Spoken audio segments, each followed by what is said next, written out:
الحمد لله نحمده ونستعينه ونستغفره ونؤمن به ونتوكل عليه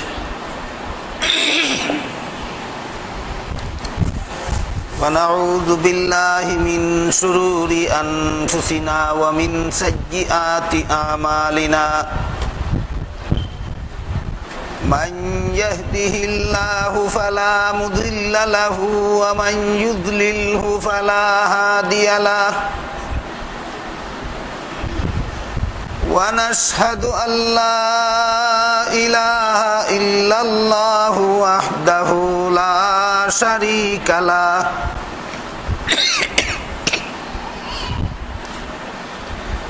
ونشهد أن سيدنا ونبينا ومولانا محمدا عبده ورسوله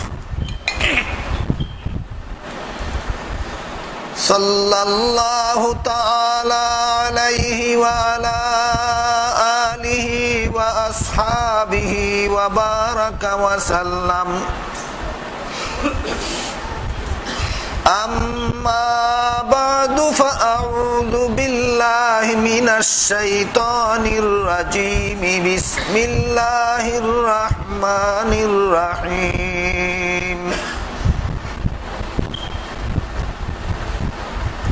من عمل صالحا من ذكر أو أنثى وهو مؤمن فلنحيينه حياة طيبة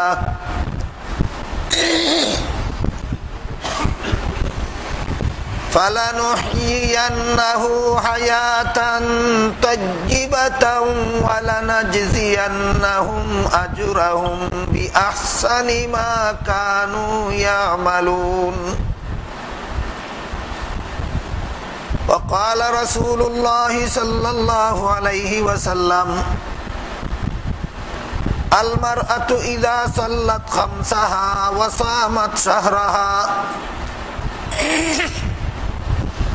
وأطاعت بالها وأحسنت فرجها فلتدخل من أي أبواب الجنة شاءت أو كما قال عليه الصلاة والسلام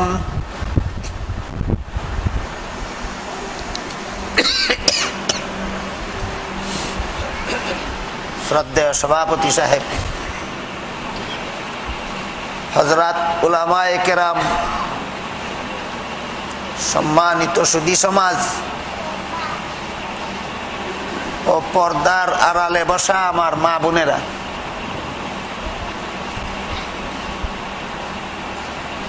আজকের এই মুবারক তাফসীরুল কুরআন এর অনুষ্ঠানের আয়োজনের বিশেষ উদ্দেশ্য মা বোনেরা, বিশেষভাবে মা বোনদেরকে দাওয়াত করা হয়েছে। ব্যাপকভাবে মা বোনেরা অংশগ্রহণ করেছেন। এই জন্য মা বোনদের সম্পর্কে যে সমস্ত গুরুত্বপূর্ণ নির্দেশনা আল্লাহ কুরআনে দিয়েছেন এবং রাসূল করিম সাল্লাল্লাহু আলাইহি ওয়াসাল্লাম তার হাদিসে দিয়েছেন, তোর মধ্যে পবিত্র কোরআনের একটি আয়াত এবং হযরত রাসূল করিম সাল্লাল্লাহু আলাইহি ওয়াসাল্লামের একটি হাদিস আমি আপনাদের সামনে তিলাওয়াত করেছি। এর অর্থ এই নয় যে মেয়ে লোকের সম্পর্কে যে সমস্ত আয়াত এবং যে সমস্ত হাদিস আছে এইগুলি পুরুষদের জানার বোঝার দরকার নাই, তা নয়। বরং মেয়ে লোক সংক্রান্ত আয়াতগুলি এবং হাদিসগুলি পুরুষদের আরো বেশি জানা দরকার। কারণ পরিবারে, সমাজে, সংসারে মেয়ে লোক আলাদা বাস করে না, আর পুরুষ আলাদা বাস করে না। বিশেষ করে পারিবারিক জীবনে একটা মেয়ে লোক এবং একটা পুরুষের মধ্যে বিবাহ বন্ধনের মাধ্যমেই পারিবারিক জীবন শুরু হয়। কাজেই যেমন ভাবে পুরুষকে বাদ দিয়া কোনো পরিবার গঠন হতে পারে না,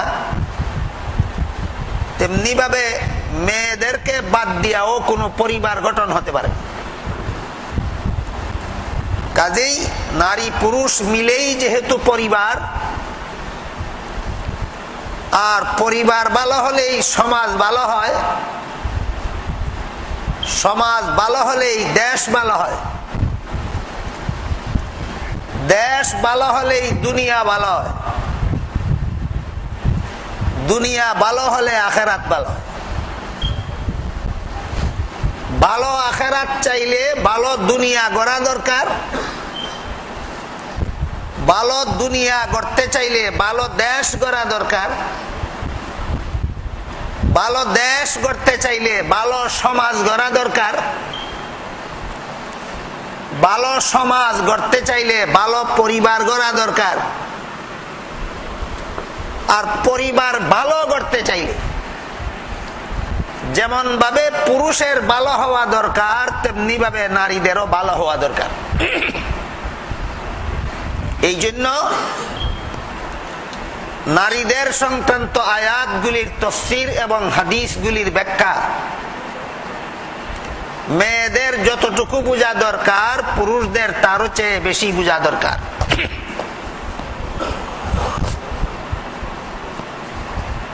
একটা পুরুষ যদি তার স্ত্রীকে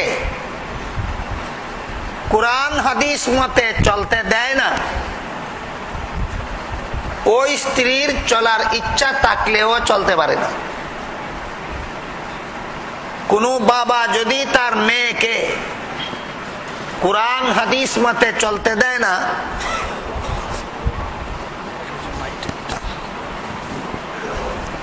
তাহলে সেই মেয়ে কুরআন হাদিস মতে চলার ইচ্ছা থাকলেও চলতে পারে না। আমরা যদি চাই আমাদের মা বোনেরা কুরআন হাদিস মতে চলুক, তাহলে কুরআন হাদিস মতে মেয়েদের চলার ব্যবস্থা আমাদের জানতে হবে এবং আমাদের মা বোনদেরকে সেই ব্যবস্থা করে দিতে হবে। এ মর্মে আল্লাহ পাক রব্বুল আলামিন এক আয়াতে বলেন, ইয়া আইয়ুহাল্লাযীনা আমানু কু আনফুসাকুম ওয়া আহলিকুম নারাম ওয়াকুদুহান নাসু ওয়াল হিজারা। অর্থাৎ হে ঈমানদারগণ, তোমরা নিজেরাও ওই আগুন থেকে বাঁচার পথে চলো, তোমাদের স্ত্রীদেরকেও বাঁচার পথে চালাও, তোমাদের সন্তানদেরকেও বাঁচার পথে চালাও ওই আগুন থেকে, যে আগুনের লাকড়ি হবে মানুষ আর পাথর, অর্থাৎ জাহান্নামের আগুন থেকে। নিজেও বাঁচো, বিবিও বাঁচাও, বাচ্চাও বাঁচাও। কারণ পারিবারিক জীবনে আমার বিবিও আমার অধীন, পারিবারিক জীবনে আমার বাচ্চাও আমার অধীন। আমার অধীনস্থ ব্যক্তিদেরকে আমি জাহান্নাম থেকে বাঁচার পথে চালাইলাম কিনা, এই ব্যাপারে কাল হাসরের মাঠে আল্লাহর দরবারে আমাকে কড়ায় গন্ডায় জবাবদিহি করতে হবে। এই সমাজে অনেক মুসলমান স্বামী এমন পাওয়া যায় যিনি নিজে নামাজ পড়েন কিন্তু তার স্ত্রীকে নামাজ পড়তে বাধ্য করেন না। অনেক বাবা মা এমন পাওয়া যায় যারা নিজেরা নামাজ পড়েন কিন্তু নিজেদের বাচ্চাদেরকে নামাজ পড়তে বাধ্য করেন না। কিছু বললে তারা বলেন যার যার আমল যার যার ফল, যার যার আমল যার যার ফল। যে আপনার আমল কি? আল্লাহ বলেন তুমি স্বামী হইয়া থাকলে জাহান্নাম থেকে বাঁচার পথে চলাও তোমার আমল, বিবিকে জাহান্নাম থেকে বাঁচার পথে চালানিও তোমার আমল। যার যার আমল যার যার ফল গেল কই? তুমি যদি মা বাবা হইয়া থাকো তাইলে জাহান্নাম থেকে বাঁচার পথে চলাও তোমার আমল, সন্তানদেরকে জাহান্নাম থেকে বাঁচার পথে চালানিও তোমার আমল। কাজেই স্বামীদের আল্লাহর কাছে জবাব দিতে হবে আমি ভালো পথে চললাম কিনা এবং আমার স্ত্রীকে ভালো পথে চালাইলাম কিনা, দুটোটা জবাব দিতে হবে আল্লাহর কাছে স্বামীর। মা বাবার আল্লাহর কাছে জবাব দিতে হবে আমরা নিজেরা আল্লাহর পথে চললাম কিনা, এক আমাদের সন্তানদেরকে আল্লাহর পথে চালাইলাম কিনা সেই জবাব আল্লাহর কাছে দিতে হবে। আমার কথা বুঝে থাকলে একটু দয়া করে বলুন, যে মা বাবা নিজে নামাজ পড়ে সন্তানদেরকে নামাজ পড়তে বাধ্য করে না, এদের আমল ভালো? আমল ভালো? অর্ধেক আমল ভালো, অর্ধেক খারাপ। নিজে নামাজ পড়ে এই আমলটা ভালো, সন্তানদেরকে নামাজি বানাইল না, এই আমলটা খারাপ। এই খারাপ আমলের জন্য জাহান্নামে যেতে হবে। আমার আশ্চর্য লাগে ওই সমস্ত মা বাবার জন্য যারা নিজেরা নামাজি কিন্তু সন্তানদেরকে নামাজি বানায় না। এদেরকে আমি জিজ্ঞাসা করতে চাই আপনারা কেন নামাজ পড়েন? আপনিও নামাজি, আপনার বিবিও নামাজি, আপনার ছেলেও বেনামাজি, আপনার মেয়েও বেনামাজি, আপনি আর আপনার বিবি কেন নামাজ পড়েন? যদি বলেন খামোখা পড়ি তাহলে একটা যুক্তি আছে ছেলে মেয়েরে বেনামাজি বানাইবার, যে খামোখা কাজ যা করলাম নিজেই করলাম, সন্তানদেরকে আর বাজে কাজ করাইলাম না। কোন মা বাবা যদি বলেন আমরা নামাজ পড়ি খামোখা, তাইলে সন্তানকে বেনামাজি বানানোর যুক্তি আছে। আর যদি বলেন যে না আমরা নামাজ পড়ি খামোখা না, তাহলে বলতে হবে আপনি কেন নামাজ পড়ে। যদি বলেন আমি নামাজ পড়ি জাহান্নাম থেকে বাঁচার জন্য, তাহলে এবার আপনাকে বলতে হবে ছেলে মেয়েকে বেনামাজি বানাইলেন কোথায় পাঠাইবার জন্য? না কথা বুঝে আসে না? তুমি নামাজ পড়ো জাহান্নাম থেকে বাঁচার জন্য, ছেলেকে বেনামাজি বানাইলা কোথায় পাঠাবার জন্য? তুমি নামাজ পড়ো জাহান্নাম থেকে বাঁচার জন্য, মেয়েকে বেনামাজি বানাইলা কোথায় পাঠাবার জন্য? নিজের কলিজার টুকরা সন্তানদেরকে কেন জাহান্নামের পথে চলতে দিলে? এই জন্য কাল হাসরের মাঠে এই মা বাবাকে আল্লাহর দরবারে আসামির কাঠগড়ায় দাঁড়ায় জবাবদিহি করতে হবে। জবাব দিতে পারবে না, জাহান্নামে যেতে হবে।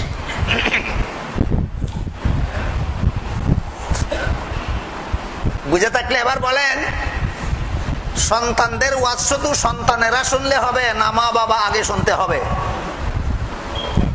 মেয়ে লোকের ওয়াজ শুধু মেয়ে লোকেরা শুনতে হবে না পুরুষেরা আরো বেশি শুনতে হবে? পুরুষ যদি মেয়ে লোকদেরকে জাহান্নাম থেকে চলার ব্যবস্থা দেয় না, মেয়ে লোকের সাধ্য নাই জাহান্নাম থেকে বাঁচার পথে চলা। এই জন্য মেয়ে লোক সম্পর্কে যত আয়াত, যত তাফসীর, যত হাদিস, যত বিশ্লেষণ আছে, এই সবগুলি মেয়ে লোকদের শোনা যত দরকার, পুরুষদেরকে এইগুলি বোঝা এর চেয়ে আরো বেশি দরকার। আমি যে আয়াত তেলাওয়াত করেছি, আয়াতে আল্লাহ বলেন মান আমিলা সালিহাম মিন যাকারিন আও উনসা ওয়া হুয়া মুমিন।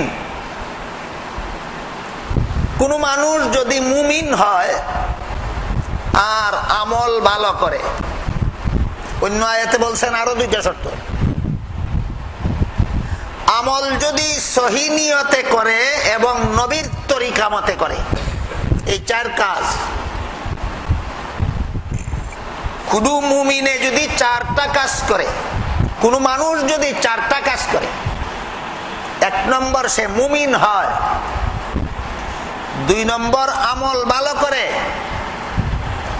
3 নম্বর সহি নিয়তে করে, 4 নম্বর নবীর তরিকা মতে করে। আল্লাহ বলেন ফাউলাইকা কানা সাইয়ুহুম মাশকুরা, পরকালে আল্লাহর কাছে এই 4 কাজ করনেওয়ালাদের পুরস্কার অর্থাৎ জান্নাত গ্যারান্টিযুক্ত হয়ে থাকবে। কত কাজের দ্বারা জান্নাতের গ্যারান্টি পাওয়া যায়? ঈমান, আমল, সহি নিয়ত, নবীর তরিকা। 4টা শব্দ তো আপনারা আমি কয়েকবার জপলেও আপনাদের মুখস্থ হয়ে যাবে। ঈমান, আমল, সহি নিয়ত, নবীর তরিকা, 4 কাজ মানুষের জন্য জান্নাতের গ্যারান্টি। ঈমান, আমল, সহি নিয়ত, নবীর তরিকা। ঈমান কি? আল্লাহ পাক রব্বুল আলামিন আমাদের মহানবী মুহাম্মদুর রাসূলুল্লাহ সাল্লাল্লাহু আলাইহি ওয়াসাল্লামের কাছে যত বিধি নিষেধ, যত নিয়ম নীতি, যত কথা নাজিল করেছেন, সবগুলিকে সত্য বলে বিশ্বাস করার নাম ঈমান। বর্তমান সমাজের মুসলমানদের ঈমানের ডেফিনেশনও আবার নতুন ভাবে বোঝা দরকার। হ্যাঁ, অবশ্যই। কারণ এই সমাজে আমি দেখেছি লক্ষ লক্ষ মুসলমান আছে যাদের কোরআনের বিভিন্ন বিধানের বিরুদ্ধে যাদের আপত্তি আছে। কোরআনের বিধানগুলি কার? কোনো মানুষের না, আল্লাহ। আল্লাহর বিধানের বিরুদ্ধে আপত্তি করার নাম ঈমান না সঠিক বলে বিশ্বাস করার নাম ঈমান? সঠিক বলে বিশ্বাস করার নাম ঈমান। আপত্তি থাকলে ঈমান রইল কোথায়? এই জন্য বলেছি মুসলমানদের ঈমানের ডেফিনেশন আবার নতুন ভাবে বোঝা দরকার। যেমন একটা আয়াতের কথা বলি, আল্লাহ বলেন সূরা আহজাবের 33 নম্বর আয়াতে আল্লাহ বলেন ওয়াকারনা ফি বুয়ুতিকুন্না, অর্থাৎ হে নবীর বিবিরা আর মুসলমানের নারীরা, তোমরা যার যার ঘরে থাকো। কই থাকো? যার যার ঘরে থাকো। ঘরে ঘরে নারীরা ঘরে থাকো, নারীরা ঘরে থাকো, নারীরা ঘরে থাকো। এখন যদি কেউ বলে পুরুষ যেখানে সেখানে ঘোরাফেরা করবে আর নারীরা ঘরে থাকবে কেন? ঘর কি নারীদের জেলখানা? এই প্রশ্ন করার নাম হইল ঈমান। ঈমান আল্লাহর বিরুদ্ধে বিদ্রোহ। এই জন্য বলছি মুসলমানদের ঈমানের ডেফিনেশন নতুন ভাবে বোঝা দরকার। এরকম প্রশ্ন যাদের মনে জায়গা পাইছে, পুরুষ যখন তখন যেখানে সেখানে চলাফেরা করতে পারবে, নারী কেন বসবাসের ঘরে থাকবে? বলেন তো কোন সূরার কত নম্বর আয়াতে আল্লাহ বলেছেন? সূরা আহজাবের 33 নম্বর আয়াতে বললে আল্লাহ বলেন মুসলমানের নারী ঘরে থাকো, মুসলমানের নারী ঘরে থাকো, মুসলমানের নারী ঘরে থাকো। কেন ঘরে থাকো? গড় নারীদের জেলখানা নয়, গড় বসবাসের গড় নারীদের বন্দিশালা নয়। নারীদেরকে আল্লাহ ঘরে থাকতে বলেছেন 2 কারণে। কত কারণে? 2 কারণে। একটা হলো নারীদের কর্মশালা ঘর, কর্মশালা, বন্দিশালা না। নারীদের কর্মস্থল হলো বসবাসের ঘর। পুরুষের কর্মস্থল বসবাসের ঘরের বাইরে।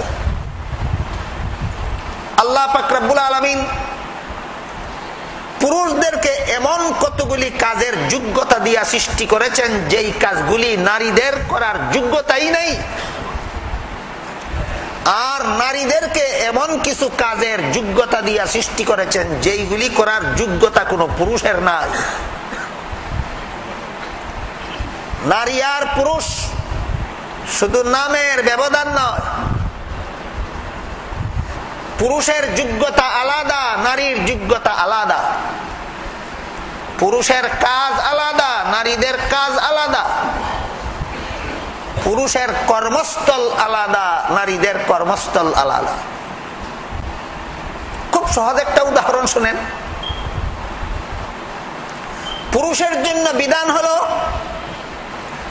5 বেলার নামাজ রেগুলার, শরীয়ত সম্মত কোনো কারণ না থাকলে, উজর আপত্তি না থাকলে 5 বেলার নামাজ প্রতিদিন মসজিদে গিয়া জামাতের সাথে পড়তে হবে। এই বিধান কাদের জন্য? পুরুষদের। নারীদের জন্য এই বিধান নাই কেন? প্রতিদিন মসজিদে গিয়া নামাজ পড়বে দূরের কথা, প্রতিদিন ঘরে বসে বসে নামাজ পড়াও তার নিয়ম নাই।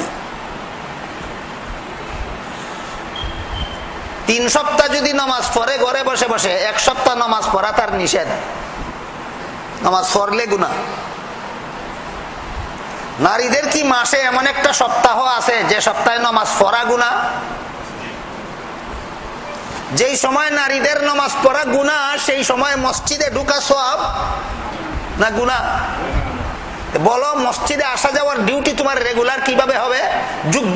সৃষ্টিগতভাবে তোমার মসজিদে আসা যাওয়ার যোগ্যতাই নাই। বলেন, নারীদের কি রেগুলার মসজিদে আসার যোগ্যতা আছে? যোগ্যতাই নেই। এই জন্য মুফাসসিরিন কেরাম লিখেছেন, পুরুষকে আল্লাহ আলাদা কাজের যোগ্যতা দিয়ে সৃষ্টি করেছেন, আলাদা দায়িত্ব দিয়েছেন, আলাদা কর্মস্থল দিয়েছেন। নারীদের যোগ্যতা আলাদা, কাজ আলাদা, কর্মস্থল আলাদা। নারীদেরকে আল্লাহ যে সমস্ত আলাদা দায়িত্ব দিয়েছেন, এর মধ্যে একটা হলো প্রতি মাসে মাসে প্রায় 1 সপ্তাহ সময়ের মাসিক ঋতুস্রাবের ঝামেলা সহ্য করা। প্রতি মাসের 4/1 সময়। এই যে একটা ঝামেলা, এই ডিউটিটা আল্লাহ দুনিয়ার কোন পুরুষের জীবনে দেননি, একচেটিয়া ভাবে নারীদের জীবনে দিয়েছে। 2 নম্বর, প্রতিটি সন্তান গর্ভে ধারণ করার দায়িত্ব আল্লাহ একতরফা ভাবে নারীদেরকে দিয়েছেন। 3 নম্বর, প্রতিটি সন্তান প্রসব করার দায়িত্ব আল্লাহ একতরফা ভাবে নারীদেরকে দিয়েছেন। 4 নম্বর, প্রতিটি সন্তান নিজে নিজে চলাফেরা করার যোগ্য হওয়ার আগ পর্যন্ত এই সন্তানটাকে লালন পালন করার দায়িত্ব একতরফা ভাবে নারীকে দিয়েছে। এবার বলেন, প্রতি মাসের মাসিক ঋতুস্রাবের সময় বসবাসের গড় সুবিধা না হাট ঘাট মাঠ শহর বন্দর অফিস আদালত সুবিধা? সন্তান গর্ভে নিয়ে বসবাসের ঘরে থাকা সুবিধা না মাঠে ময়দানে কাজকর্ম করা সুবিধা? সন্তান প্রসবের সময় বসবাসের ঘর ভালো না অফিস আদালত ভালো? সন্তানকে স্তনের দুধ পান করাবার সময় বসবাসের ঘর সুবিধা না গাড়ির ড্রাইভিং সিট সুবিধা? এবার বলুন, সূরা আহজাবের 33 নম্বর আয়াতে আল্লাহ বলেন, মুসলমানের নারী ঘরে থেকো। অযৌক্তিক। সূরা আহজাবের 33 নম্বর আয়াতে আল্লাহ বলেন, মুসলমানের নারী ঘরে থাকো। অকারণে? কারণ আছে। কি কারণ? ঘর তোমার কর্মস্থল, এটা পুরুষের কর্মস্থল নয়। পুরুষের কর্মস্থল মসজিদ, পুরুষের কর্মস্থল মাদ্রাসা, পুরুষের কর্মস্থল অফিস, পুরুষের কর্মস্থল আদালত, পুরুষের কর্মস্থল বসবাসের বাইরে গোটা জগৎ জুড়ে পুরুষের কর্মস্থল, আর বসবাসের ঘর নারীদের কর্মস্থল। এই গেল এক কারণ। সূরা আহজাবের 33 নম্বর আয়াতে আল্লাহ মুসলমানের নারীদেরকে বসবাসের ঘরে থাকতে বললেন কেন? 2 নম্বর কারণ, নারীদের পর্দা রক্ষার জন্য বসবাসের ঘর সুবিধা। ঘরের বাইরে গেলে আল্লাহ বলেন ওয়ালা তাবাররাজনা তাবাররুজাল জাহিলিয়াতিল উলা। 3 কারণে মুসলমানের নারী বাড়ির বাইরে যাইতে পারে। এই আয়াতের ব্যাখ্যায় মুফাসসিরিন লিখেছেন 3 কারণে মুসলমানের নারী বাড়ির বাইরে যাইতে পারে। 3 কারণ, এর কোনো এক কারণ দেখা না দেওয়া পর্যন্ত নারীদেরকে বসবাসের ঘরে থাকতে হবে, আল্লাহর বিধান। সূরা আহজাবের 33 নম্বর আয়াত। আল্লাহর এই সমস্ত বিধানে আপত্তি থাকার নাম ঈমান, বিনা আপত্তিতে মেনে নেওয়ার নাম ঈমান।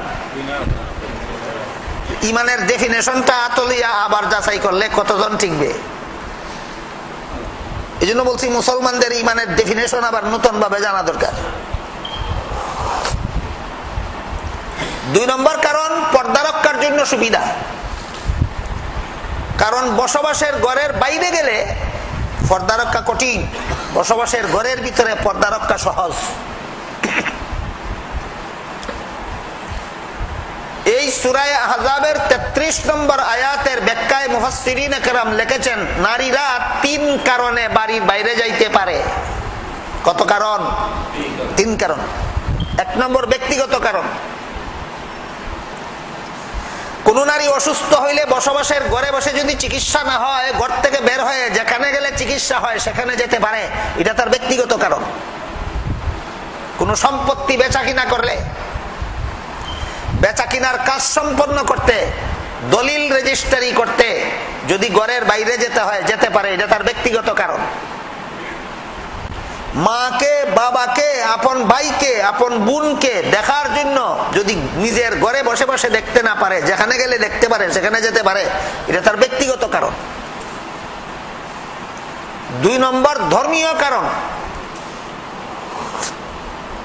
যে নারীর উপর হজ ফরজ হয়, এই নারী বসবাসের ঘরে বসে হজ করতে পারবে না। যেখানে গেলে হজ করতে পারে, সেখানে যাইতে পারবে, এটা তার ধর্মীয় কারণ। কোন নারী যদি বসবাসের ঘরে বসে মুসলমানের মতো জীবন যাপন করার শিক্ষা না পায়, যেখানে গেলে মুসলমানি জীবন যাপন শিখতে পারে, নারী ঘর থেকে বের হয়ে সেখানে যেতে পারে, এটা তার ধর্মীয় কারণ। 3 নম্বর আর্থিক সংকট। মুসলমানের কোন নারী আর্থিক সংকটে পড়লেও যেখানে গেলে সংকট নিরসনের ব্যবস্থা হবে সেখানে যেতে পারে। এই 3 কারণে মুসলমানের নারীকে বসবাসের ঘরের বাইরে যাওয়ার পারমিশন আল্লাহর পক্ষ থেকে দেওয়া হয়েছে।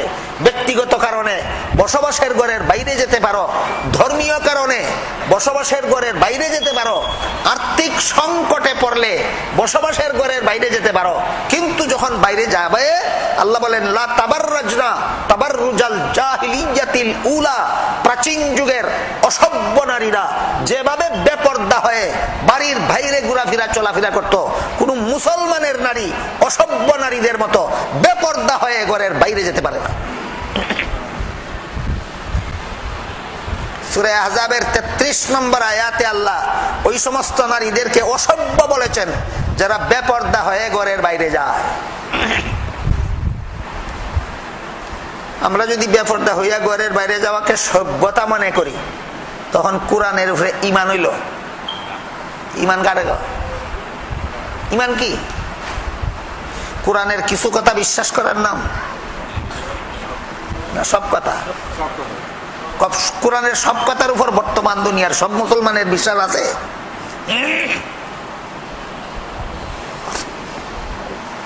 এই ধরনের মুসলমান দাবি করে আর আল্লাহর সব কথা বিশ্বাস করতে তার অসুবিধা হয়। পরিষ্কার আয়াতে, তাফসীরে, হাদিসে উল্লেখ আছে এই ধরনের মুসলমান বেঈমানদের হাতে লাঞ্ছিত, বঞ্চিত, অপদস্থ হওয়া ছাড়া দুনিয়াতে তাদের আর কোনো পুরস্কার নাই। তোমাদের হাতে আমার কোরআনের বিধান লাঞ্ছিত, তোমাদেরকে করব আমার দুশমনদের হাতে লাঞ্ছিত। একমাত্র শাস্তি এটা। যে নামধারী মুসলমানের হাতে আল্লাহর বিধান লাঞ্ছিত হয়, আল্লাহ সেই নামধারী মুসলমানকে বেঈমানদের হাতে লাঞ্ছিত করেন দুনিয়ায়। এটাই তার দুনিয়ার বিচার। এখানে আল্লাহ এই কথাটা কত সুন্দরভাবে আর এক আয়াতে বলছেন, আফাতুমিনুনা বিবাদিল কিতাবি ওয়া তাকফুরুনা বিবাদিন ফামা জাযাউ মান ইয়াফআলু যালিকা মিনকুম ইল্লা খিজিয়ুন ফিল হায়াতিদ দুনিয়া। তোমরা কি আল্লাহর কিতাবের এক অংশ মানবে আর এক অংশ মানবে না? এই অপরাধ যদি করো তোমাদেরকে দুইটা শাস্তি দেওয়া হবে। একটা দুনিয়ার জীবনের লাঞ্ছনা, আর একটা আখিরাতে জাহান্নামের ভয়ঙ্কর আযাব। কোন অপরাধ করলে কিভাবে শাস্তি হবে বলেন আল্লাহ কোরআনে খুব পরিষ্কার বলেছেন না অপরিষ্কার? পরিষ্কার। আল্লাহর এক কথা বিশ্বাস হয় তোমার, আর এক কথা বিশ্বাস হয় না। দুনিয়াতে বেঈমানদের হাতে লাঞ্ছিত হইবা, পরকালে জাহান্নামে যাবে।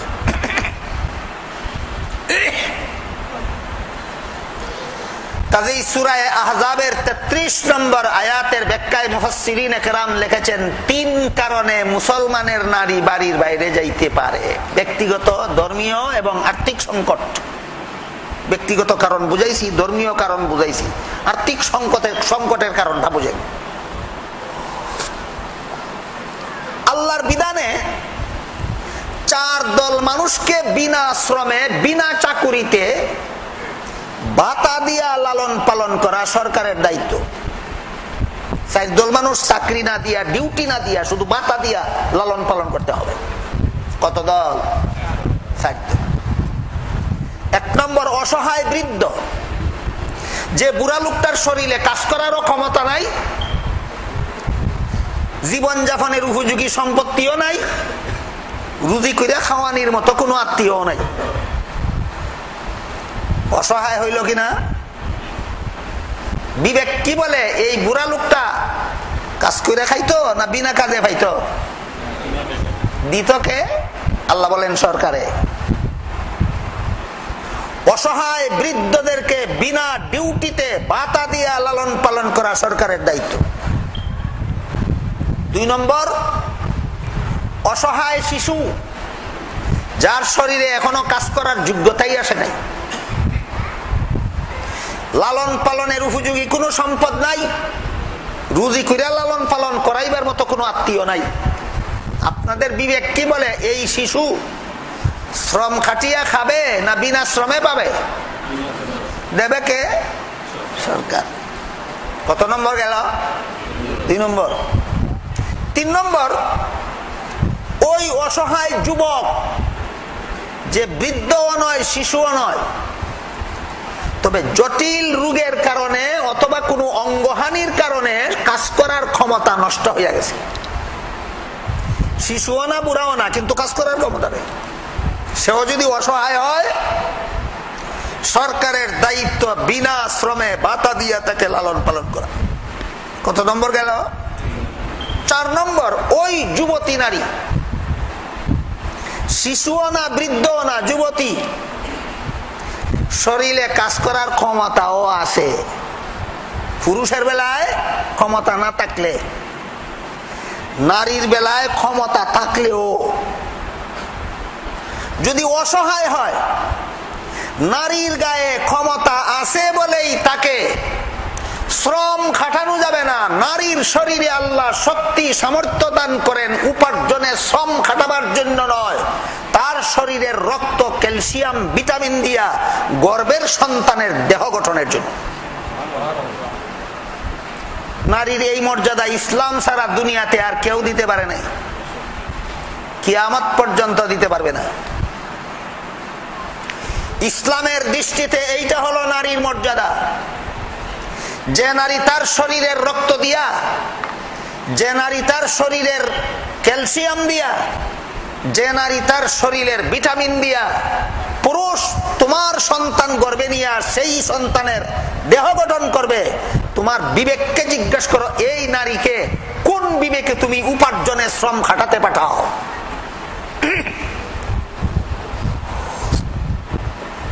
পুরুষের যেহেতু নিজের শরীরের রক্ত দিয়া, নিজের শরীরের ক্যালসিয়াম দিয়া, নিজের শরীরের ভিটামিন দিয়া গর্ভের সন্তানের দেহ গঠনের ডিউটি নাই, এই জন্য আল্লাহর পক্ষ থেকে উপার্জন করার ডিউটি পুরুষকে দেওয়া হয়েছে। আর গর্ভের সন্তানের দেহ গঠনের দায়িত্ব নারীকে দেওয়ার কারণে উপার্জনের শ্রম খাটার থেকে নারীকে অব্যাহতি দেওয়া হয়েছে। এটা নারীদের প্রতি ইসলামের দেওয়া মর্যাদা, নারীদের প্রতি দেওয়া ইসলামের দেওয়া অধিকার, যা দুনিয়ার আর কেউ দিতে পারেনি, কখনো দিতে পারবে না। একমাত্র ইসলাম দিয়েছে, আর কেউ দিতে পারবে না।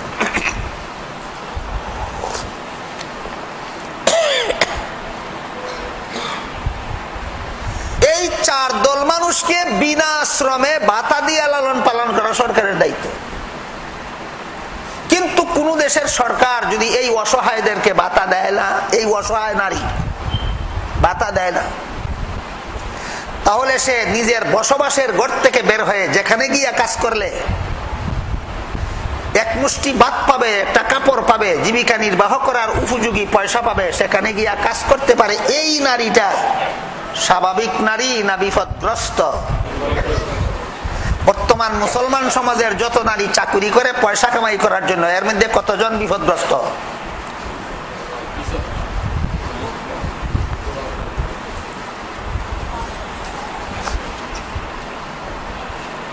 তোমার যেহেতু গর্ভের সন্তানের দেহ গঠনের ডিউটি নাই, এই জন্য রুজি করার ডিউটি তোমার।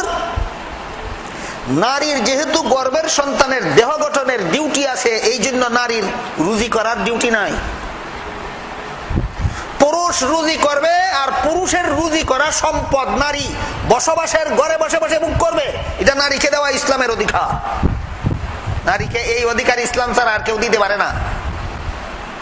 বুঝে থাকলে বলুন, নারীর আসল মর্যাদা এবং অধিকার কে দিয়েছে? ইসলাম। পুরুষ রুজি করবে, আর নারী বসবাসের ঘরে বসে বসে পুরুষের রুজি উপভোগ করবে। তখন যদি তুমি বলো যে রুজি করলাম আমি একা, খাওয়ার বেলায় তুমি শরীকদার কেন? নারীও বলতে পারবে, তোমার সন্তান গর্ভে নিলাম আমি একা, তোমাকে আবার বাপ ডাকবে কেন? আমার প্রশ্নের যেই জবাব, তোমার প্রশ্নের সেই জবাব। একা একা আমার পেটে এই সন্তান নেওয়ার পরেও যদি তোমারে বাপ ডাকতে হয়, তাহলে একা একা তুমি রুজি করলেও আমার বুক করতে হয়। বুঝে থাকলে বলেন, আল্লাহ নারীদের ডিউটি পুরুষদের ডিউটি পৃথক পৃথক ভাবে আলাদা আলাদা করে দিয়েছেন কিনা? ভিন্ন ভিন্ন দায়িত্ব, পুরুষের দায়িত্ব আলাদা, নারীর দায়িত্ব আলাদা। বুঝে থাকলে এবার বলেন, যে পুরুষ নারীর ডিউটি পালন করতে পারে না, না পারে সন্তান গর্ভে নিতে, না পারে সন্তান প্রসব করতে, না পারে সন্তানকে স্তনের দুধ পান করাতে, না আমেরিকার কোন বেটি পারে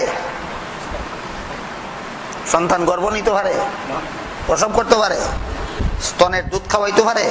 পারে না। নারীর ডিউটি নিজে নিতে পারলো না, রুজি করার ডিউটিটা আসিল মুঠে তার, এটাও দিয়া দিল নারীরে।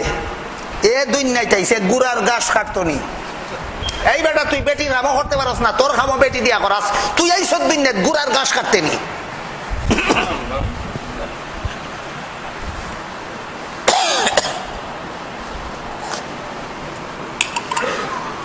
আর যে বেটি নিজের খাম খানো বেটারে দিতে পারে না, বেটার খামো মাথা ভাটিয়া লয়, তাই আকল মন বুকা মাঝে লাগে।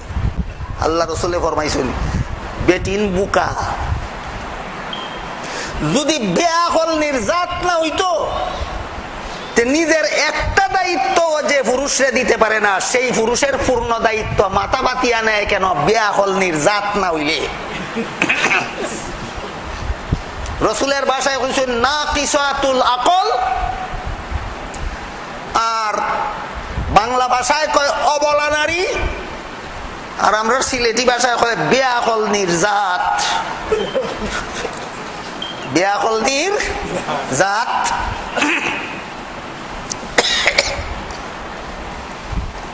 সূরা আহজাবের 33 নম্বর আয়াতের তাফসীরে মুফাসসিরিনে কেরাম লিখেছেন 3 কারণে মুসলমানের নারী বাড়ির বাইরে যেতে পারে। 1 নম্বর ব্যক্তিগত কারণ, 2 নম্বর ধর্মীয় কারণ, 3 নম্বর আর্থিক সংকট।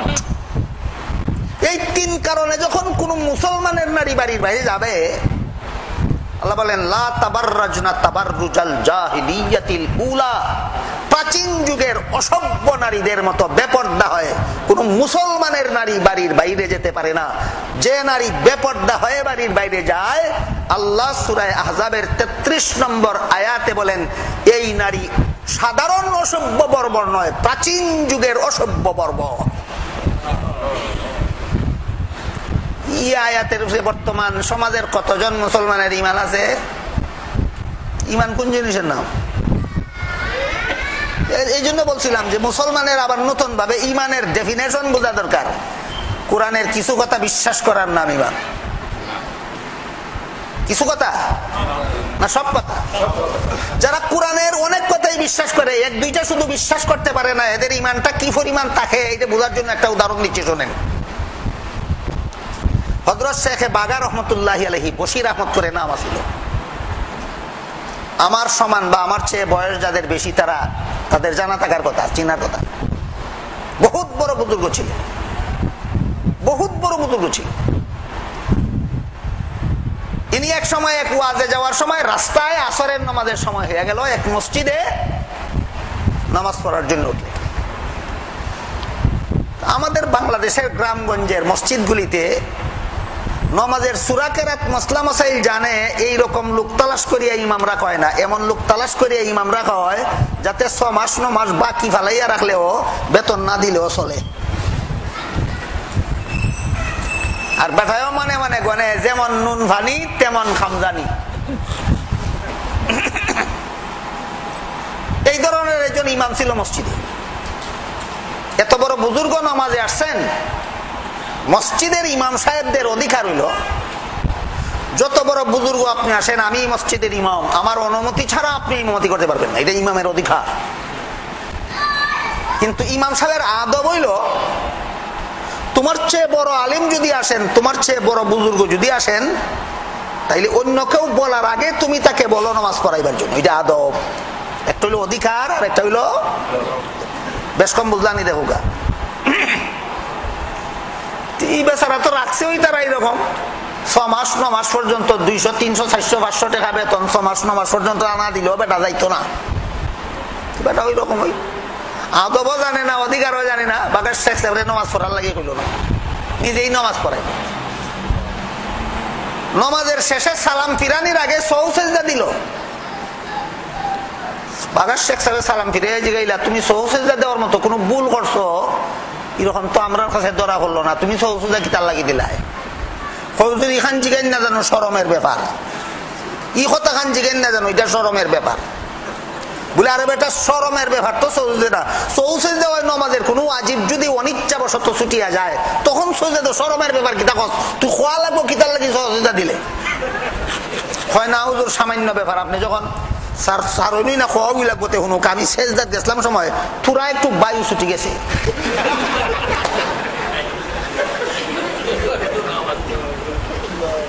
কেবলামুখী হইয়া দাঁড়াইলো, নিয়ত বানলো, সুবহানাকা পড়লো, আউযুবিল্লাহ পড়লো, বিসমিল্লাহ পড়লো, আলহামদু পড়লো, আলাম তারা পড়লো, রুকু করলো, সেজদা করলো, বইলো, আত্তাহিয়াত পড়লো, দুরূদ শরীফ পড়লো, একটা তো বল নাই, খালি এখান একটু বায়ু ছুটি গেছে।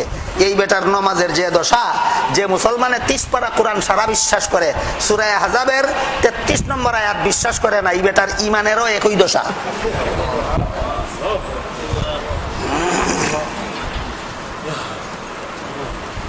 এখন বলেন হাসার কথা বলেছি না বুঝার কথা বলেছি?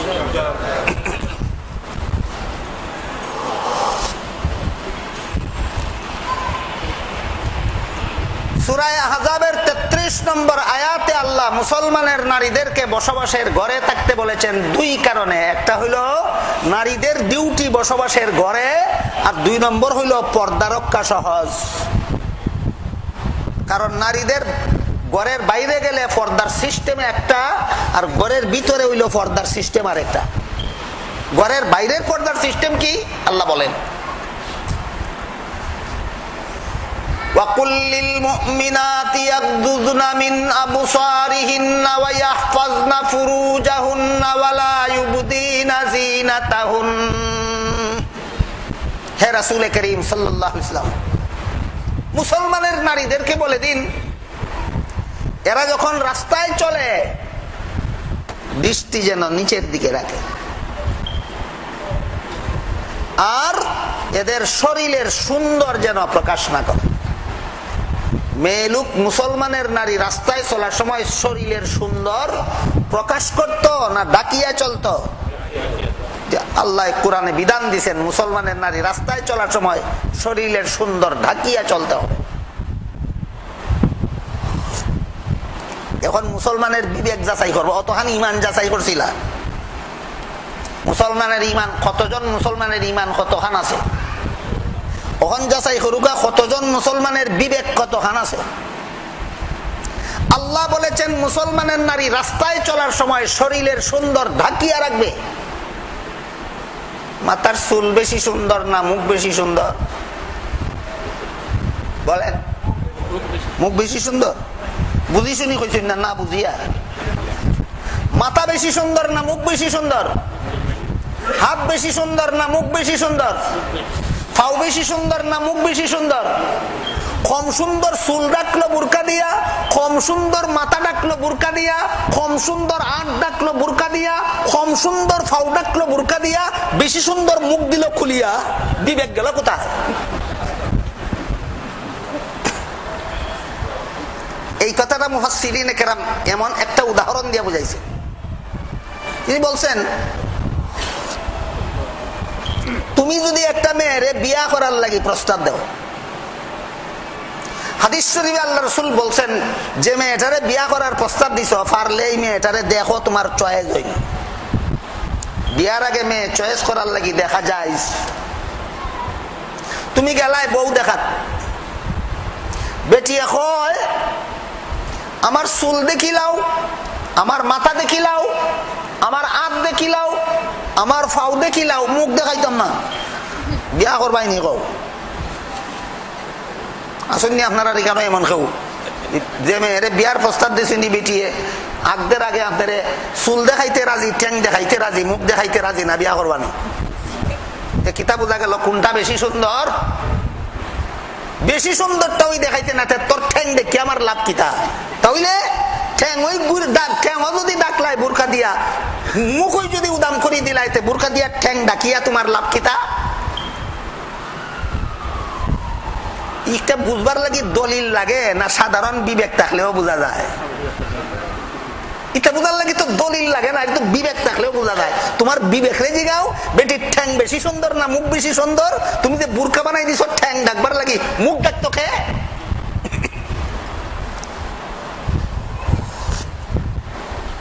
একটা মশলা কিতাব আছে, বেটিনটার 3 অঙ্গ খোলা রাখা যায়, মুখ, চেহারা, হাতের পাঞ্জা, পায়ের পাতা।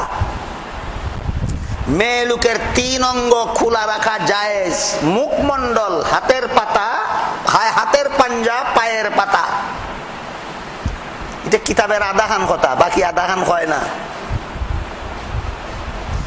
বাকি আধা খান হইল বেটার সামনে নাই, নমাজো নমাজো নমাজো। বেটির শরীরের 3 অঙ্গ খোলা রাখা যায় বেটার সামনে না নমাজো? ওই আধা খান লুকাইয়া বাকি আধা খান হয়, কারণ মোল্লায়ও বেটির মুখ দেখতে চায়।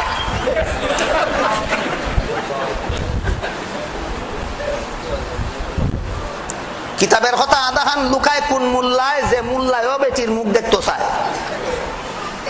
না কথা বুঝলা না আপনার আমার? কিতাবের কথা আধা খান লুকায় কোন মোল্লায়, যে মোল্লায়ও বেটির।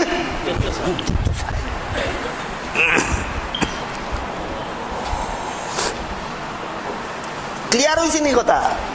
বেটির 3 অঙ্গ খোলা রাখা যায় বেটার সামনে না নমাজও? নমাজও। কাজেই আল্লাহ পাক রব্বুল আলামিন বলেন وَقُلْ لِلْمُؤْمِنَاتِ يَغْضُضْنَ مِنْ أَبْصَارِهِنَّ وَيَحْفَظْنَ فُرُوجَهُنَّ وَلَا يُبْدِينَ زِينَتَهُنَّ। হে রাসূল করিম সাল্লাল্লাহু আলাইহি ওয়াসাল্লাম, মুসলমান নারীদেরকে বলুন, এরা যখন রাস্তায় বের হয় তখন শরীরের সৌন্দর্য যেন পুরুষের সামনে প্রকাশ না করে। এবার বলেন, শরীরের সুন্দর যদি রাস্তার পুরুষের সামনে প্রকাশ না করতে হয়, তাহলে কোন কোন জায়গা ডাকতে হবে? কোন কোন জায়গা ডাকতে? খালি মুখ, সমস্ত শরীর?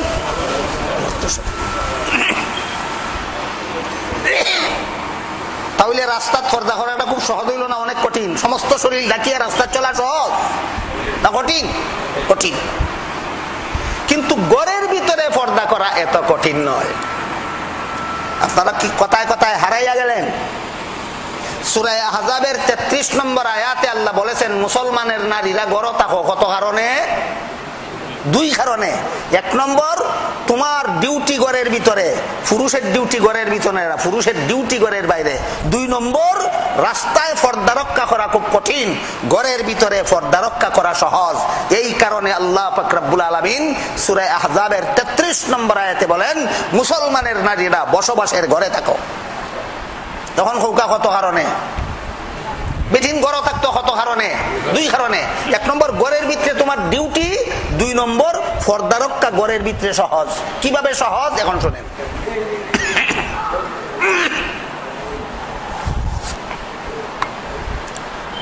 ঘরের ভিতরে বুরকা লাগানোর দরকার নেই। রাস্তার বার হইলে বুরকা লাগাইতো, ঘরের ভিতরে বুরকা লাগানোর দরকার নাই। ঘরের ভিতরে তোমার মুখ খোলা রাখিয়া ঘরের ভিতরে চলাফেরা করতে পারো, হাত খোলা রাখিয়া ঘরের ভিতরে চলাফেরা করতে পারো, দরকার হইলে মাথা খুলিয়াও ঘরের ভিতরে চলাফেরা করতে পারো, দরকার হইলে চুল খুলিয়াও ঘরের ভিতরে চলাফেরা করতে পারো, দরকার হইলে পাও খুলিয়াও ঘরের ভিতরে চলাফেরা করতে পারো। সুতরাং ঘরের ভিতরে বসবাস করলে পর্দা রক্ষা করা সহজ। কিন্তু আমাদের বর্তমান সমাজের মুসলমানদের মা বোনদের ঘরের ভিতরেও পর্দা নাই। রাস্তার তো নাই, ওই ঘরের ভিতরেও নাই।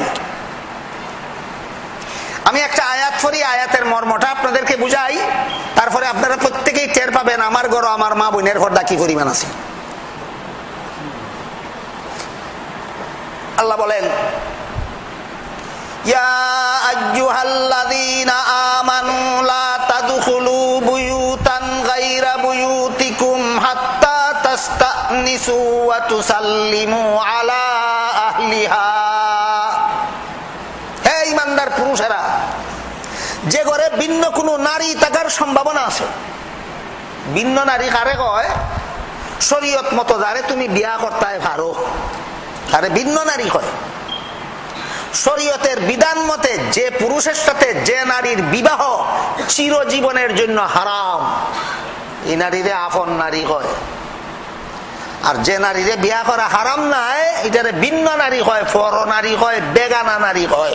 কিতা কইলে বুঝবো আপনারা? হোকা কোনটা কইলে বুঝবো? যে নারীরে বিয়া করা হারাম না, বেগানা নারী। যে নারীরে বিয়া করা হারাম, বেগানা নারী। মেয়েকে বিয়া করা বাবার জন্য চিরতরে হারাম, সুতরাং মেয়ে বাবার জন্য বেগানা নারী না। আপন বোনকে বিয়া করা আপন ভাইয়ের জন্য চিরতরে হারাম, সুতরাং আপন ভাই বোন পরস্পরে বেগানা নয়।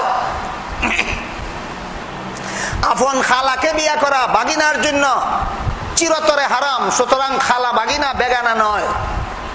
আপন ফুফুকে বিয়া করা বাতিদার জন্য চিরতরে হারাম, সুতরাং ফুফু বাতিজা বেগানা নয়। কিন্তু বড় ভাই মারা গেলে বড় ভাইয়ের বউ বিয়া করা দেবরের জন্য হারাম, হালাল। তাহলে দেবর ভাবি এগানা না বেগানা? বেগানা। নিজের বিবি মারা গেলে শালিরে বিয়া করা দুলাভাইয়ের জন্য হারাম না হালাল? তাহলে শালি দুলাভাই এগানা না বেগানা?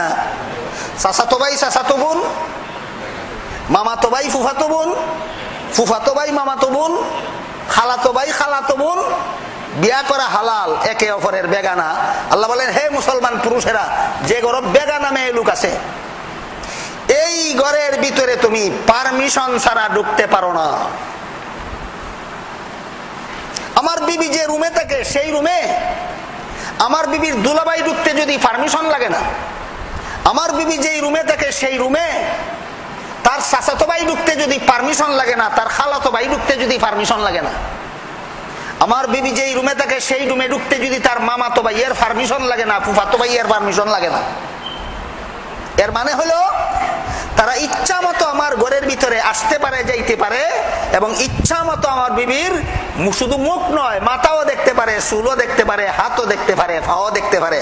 আমার বিবি পর্দাওয়ালা না বেপর্দা? বাজারও না আমার ঘরের ভিতরে।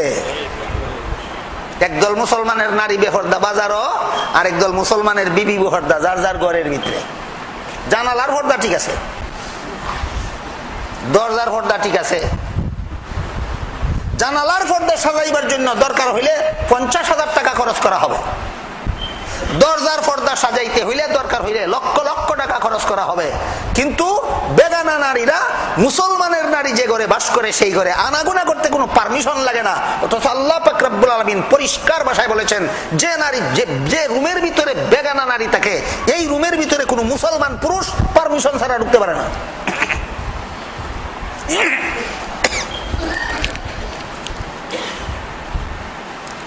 এবার বলেন, নারীর রাস্তার পর্দা আর ঘরের পর্দা একরকম না। রাস্তার পর্দা করতে হয় সমস্ত শরীর ঢাকিয়া, আর ঘরের ভিতরে শরীর ঢাকিয়া পর্দা করা লাগে না। ঘরের ভিতরে শুধু বেগানা পুরুষ পারমিশন ছাড়া ঢুকার ব্যবস্থা বন্ধ করে রাখলেই মুসলমানের নারী ঘরের ভিতরে পর্দা রক্ষা করা বড় সহজ। এই দুই কারণে আল্লাহ সূরা আহজাবের 33 নম্বর আয়াতে বলেন, ওয়াকারনা ফি বুয়ুতিকুন্না, হে মুসলমানের নারীরা বসবাসের ঘরে থাকো।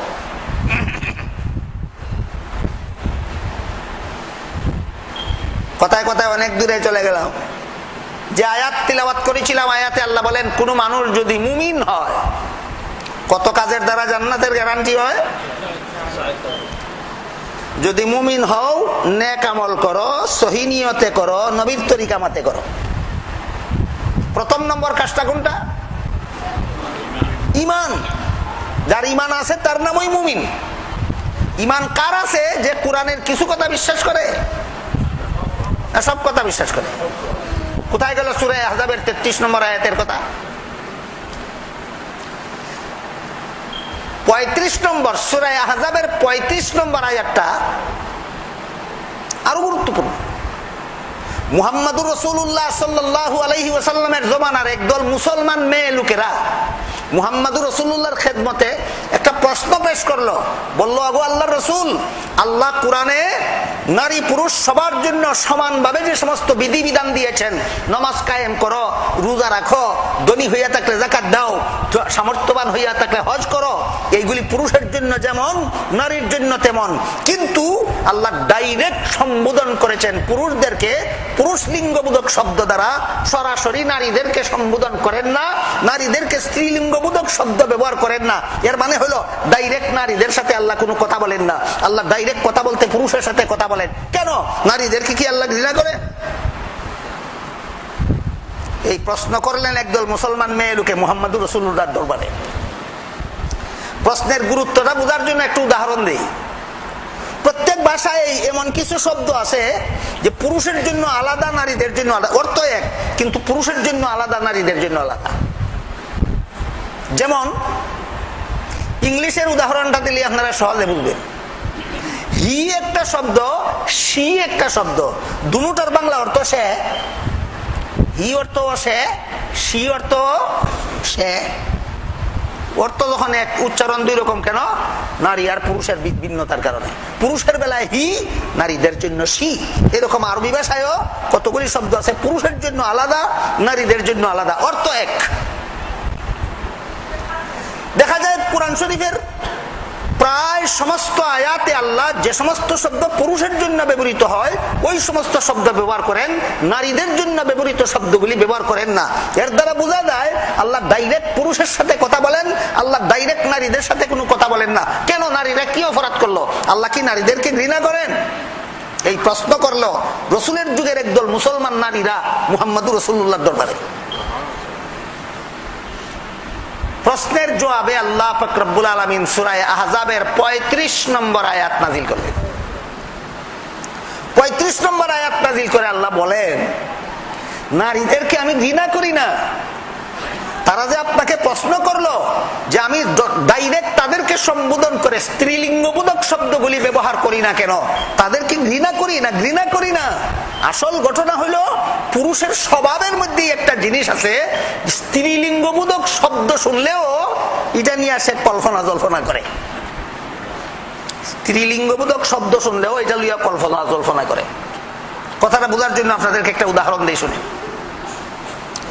একটা লোক যদি রাস্তায় দাঁড়াইয়া বলে যুবক যুবক যুবক যুবক যুবক, মানুষে কবিতা পাগল, এই তুই যুবক যুবক জফসখানে। কিন্তু এতবার বলতে হবে না। যুবক শব্দের স্ত্রীলিঙ্গ হইল যুবতী। একবার যদি কেউ যুবতী হয়, 10 জনে ফিরে ছাড়ায় ব্যাপারটা কি তা দেখি, যুবতী কি তুইছে। বুঝে থাকলে বলেন, স্ত্রীলিঙ্গবোধক শব্দ পুরুষের অন্তরকে আকর্ষণ করে কিনা? স্ত্রীলিঙ্গবোধক শব্দ পুরুষের অন্তরকে আকর্ষণ করে।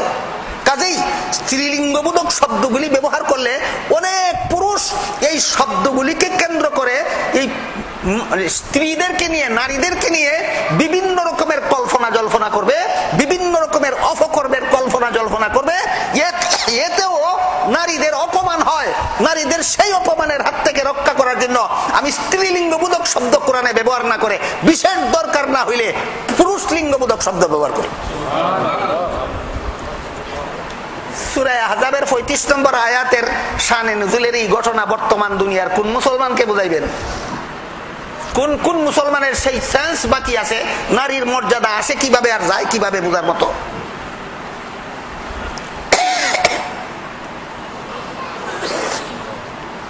এমনকি আল্লাহ পাক রব্বুল আলামিন সমস্ত কোরআনে শুধু একটা মাত্র মেয়ে লোক ছাড়া সারা দুনিয়ার কোন মেয়ে লোকের নাম বলেন নেই। ফেরাউনের মতো বেঈমান কাফিরের নাম বলেছেন, আরো কত বড় বড় আবু জাহালের মতো কাফিরের নাম বলেছেন, আবু লাহাবের মতো কাফিরের নাম বলেছেন।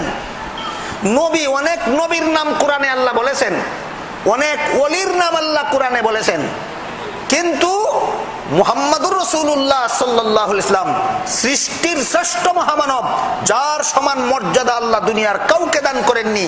স্বয়ং তার মায়ের নাম আল্লাহ কোরআনে বলেননি, তার বিবির নাম আল্লাহ কোরআনে বলেননি, তার মেয়ের নাম আল্লাহ কোরআনে বলেননি, কোন দুনিয়ার কোন মেয়ে লোকের নাম আল্লাহ কোরআনে বলেননি, শুধু একজন মাত্র মেয়ে লোক ছাড়া। এখানে আমাদের দুইটা কথা বোঝার মতো। দুনিয়ার কোন মেয়ে লোকের নাম কোরআনে আল্লাহ বলেন না কেন? সূরা আহজাবের 35 নম্বর আয়াতে আল্লাহ বুঝাইতে চান, মেয়ে লোকের নাম বললেও অনেক পুরুষে এই নামটাকে নিয়ে কল্পনা জল্পনা করে, অনেক রকমের খারাপ ধারণা করে, এতে মেয়েদের অপমান হয়। মেয়েদেরকে এই অপমানের হাত থেকে রক্ষা করার জন্য আমি বিনা প্রয়োজনে কোরআনে কোনো মেয়ে লোকের নামও বলি না। তবে কেন একজনের নাম বললেন এবং ইনি কে?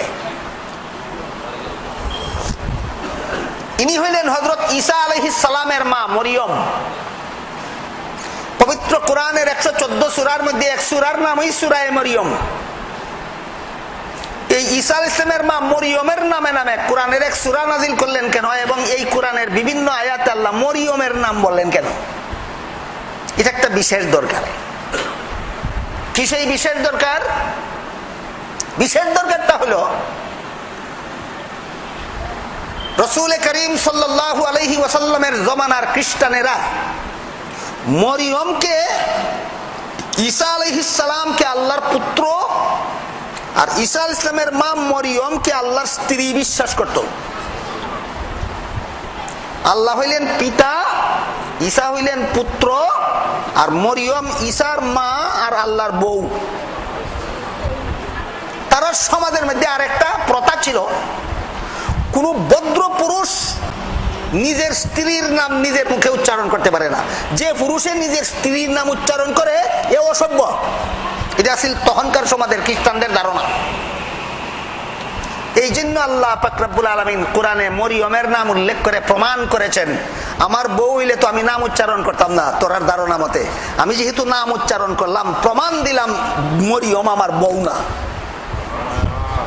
মরিয়ম আমার বউ না কথাটা প্রমাণ করার জন্য আল্লাহ শুধু সমস্ত কোরআনে মরিয়ম নামের মেয়ের নাম উচ্চারণ করেছেন। একমাত্র মরিয়ম ছাড়া দুনিয়ার কোন মেয়ে লোকের নাম আল্লাহ কোরআনে উচ্চারণ করেন না কেন? একমাত্র কারণ পুরুষের স্বভাব মেয়েদের নাম শুনলে, মেয়েলি কণ্ঠ শুনলে, স্ত্রীলিঙ্গবোধক শব্দ শুনলে এইটাকে কেন্দ্র করে কল্পনা জল্পনা করে, অনেক কুকর্মের কল্পনা জল্পনা করে, এতে মেয়েদের অপমান হয়। এই অপমানের হাত থেকে আল্লাহ বলতে চান যে আমি নারীদেরকে রক্ষা করার জন্য সরাসরি স্ত্রীলিঙ্গবোধক শব্দ দিয়া কোরআনে কথা বলি না, পুরুষ লিঙ্গবোধক শব্দ দিয়া কোরআনে কথা বলি। এই সূরা আহজাবের 22 নম্বর আয়াতে আল্লাহ বলে, ইয়া নিসাআন নাবিয়্যি লাস্তুন্না কাআহাদিম মিনান নিসাই ইন ইত্তাকাইতুন্না ফালা তাখদা'না বিল কাওলি ফায়াতমা'আল্লাযী ফী কলবিহি মারাদুন ওয়া কুলনা কাওলাম মা'রুফা। হে নবীর বিবিরা আর মুসলমানের নারীরা, ডাইরেক্ট সম্বোধন করেছেন নবীর বিবিদেরকে আর ইনডাইরেক্ট সম্বোধন করেছেন সমস্ত মুসলমানের নারীদেরকে। আল্লাহ বলেন, হে নবীর বিবিরা আর মুসলমানের নারীরা, তোমাদেরকে আমি সারা দুনিয়ার সমস্ত নারীদের উপর আলাদা মর্যাদা দিয়েছি। বেপরদা কইরা মর্যাদা দিছি না পর্দাতে কি মর্যাদা দিছি? তাহলে বুঝা থাকলে এবার বলেন, নারীর মর্যাদা পর্দার বাইরে না পর্দার ভিতরে? নারীর মর্যাদা পর্দার বাইরে না পর্দার ভিতরে? কেমনে বুঝাইতাম? বাসা পাই না তো কাইয়া পাখনা খোলা চুলাইয়া দোকানো তৈলে বেশি দামে বিকব না, আনা চুলাই বাক্সত তৈলে বেশি দামে বিকব। খোলার দাম বুঝো, বউর দাম বুঝো না কেন? এটা যেমন চুলাইয়া দিলে দাম বাড়ে না, নষ্ট হইয়া যায়, এটাও উদাম খুঁজে দিলে মর্যাদা বাড়ে না, নষ্ট হইয়া যায়।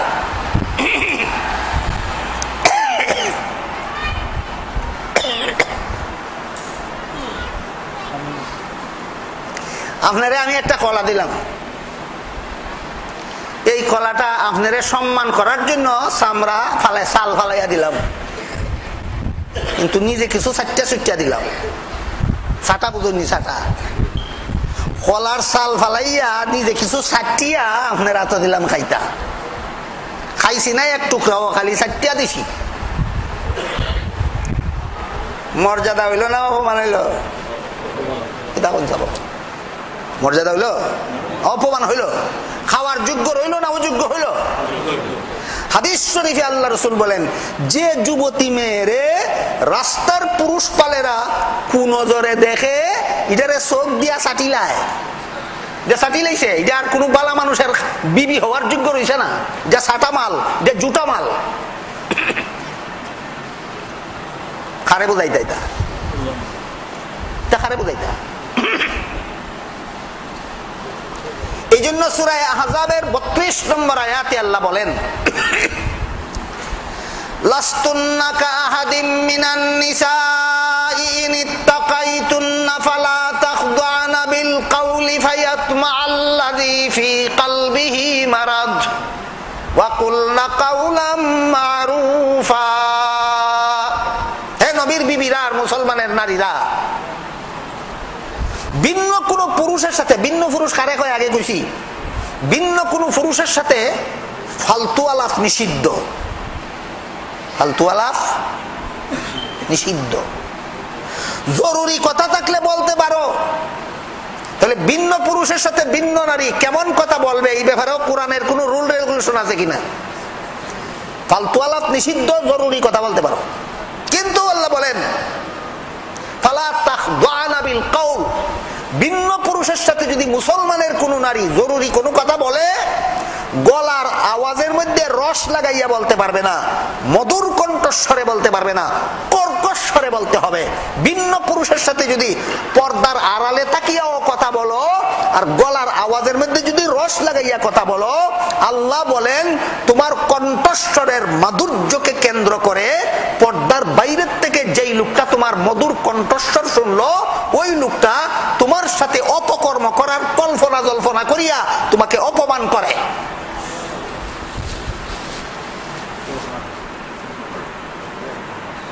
এবার বলেন, মুসলমানের কোন মেয়ের গানের ক্যাসেট বাজার পাওয়া যায়নি। মুসলমান মেয়ের নাতের ক্যাসেট, কেরাতের ক্যাসেট, গজলের ক্যাসেট, গানের ক্যাসেট বাজারও কিনতে পাওয়া যায় কিনা? আল্লাহ কি বলেন? আল্লাহ বলেন তোমার সাথে অপকর্মের কল্পনা করে, তোমার মধুর কণ্ঠস্বর শুনিয়া পুরুষ পাল কল্পনা জল্পনা কি করে যে তার গলার আওয়াজ যে সুন্দর, যদি পাইতাম কত মজা হইতো, কল্পনা। আপনার মেয়েরে যদি পাইতো কত মজা হইতো, পুরুষ পালে যে কল্পনা করে, এতে আপনার মেয়ের মান বাড়ে না মান যায়? মান যায় না আয় বুঝবো খে, যার আছে না যার নাই। যার পকেটে টাকা আছে এর চিন্তা আছে চুরে নি নেই কি, যার পকেটে লাল পয়সাও নাই এর নিত কিতা আর আইতো কিতা।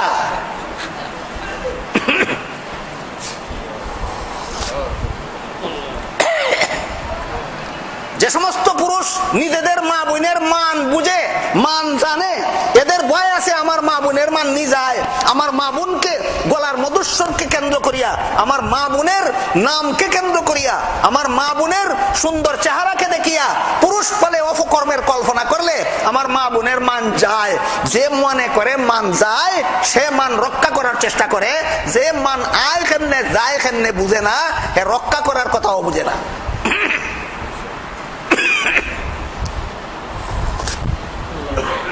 বুঝে থাকলে এবার বলেন, মেয়েদের সম্পর্কে যে সমস্ত আয়াত আছে এই সমস্ত আয়াতের তফসির শুধু মেয়েদের বোঝা দরকার না, আগে পুরুষের বোঝা দরকার?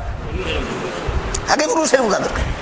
আমার বিবির মান আমাকেই রক্ষা করতে হবে, আমার বোনের মান আমাকেই রক্ষা করতে হবে, আমার যুবতী মেয়ের মান আমাকেই রক্ষা করতে হবে, আমার স্ত্রীর পর্দা আমাকেই করতে হবে, আমার মেয়ের পর্দা আমাকেই করতে হবে। আমি যদি আমার স্ত্রীকে পর্দা করার ব্যবস্থা দেই না, আমার স্ত্রী বেপর্দা চলা ছাড়া উপায় থাকবে না। আমি যদি আমার যুবতী মেয়ের পর্দার ব্যবস্থা করি না, এই মেয়ে পর্দা রক্ষা করে চলার কোনো উপায় থাকবে না। মূল কথার দিকে যাই। আল্লাহ বলেন,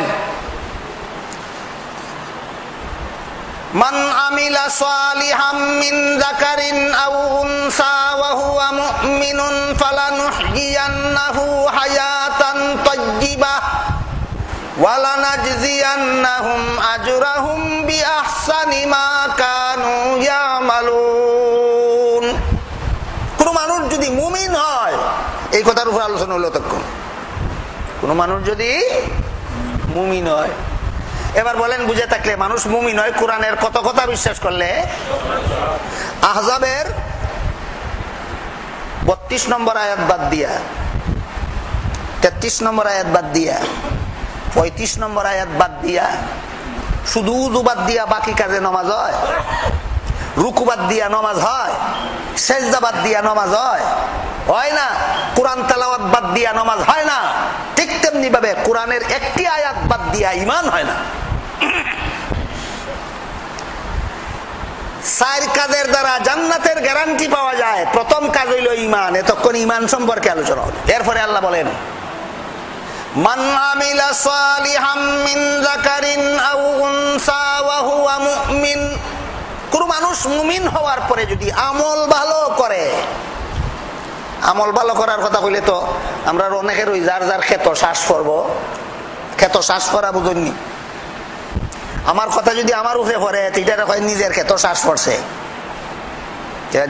সিলেটের কোনো কেন এলাকাতে নিয়ম আছে, হই আমার কথা যদি আমার উপরে পড়ে, এটা হয় নিজের ক্ষেত শ্বাস পড়ছে। বর্তমান সমাজের বেশিরভাগ মুসলমানের আমল ভালো না আমল খারাপ? আমল খারাপ। আমল খারাপের নাম জান্নাতের গ্যারান্টি না আমল ভালোর নাম জান্নাতের গ্যারান্টি? আমল ভালো হইলে জান্নাতের গ্যারান্টি।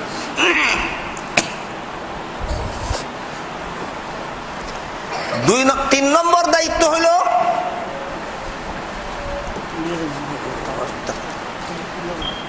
আমলটা যে করবে সহি নিয়তে করবে। সহি নিয়তের ব্যাখ্যা কি?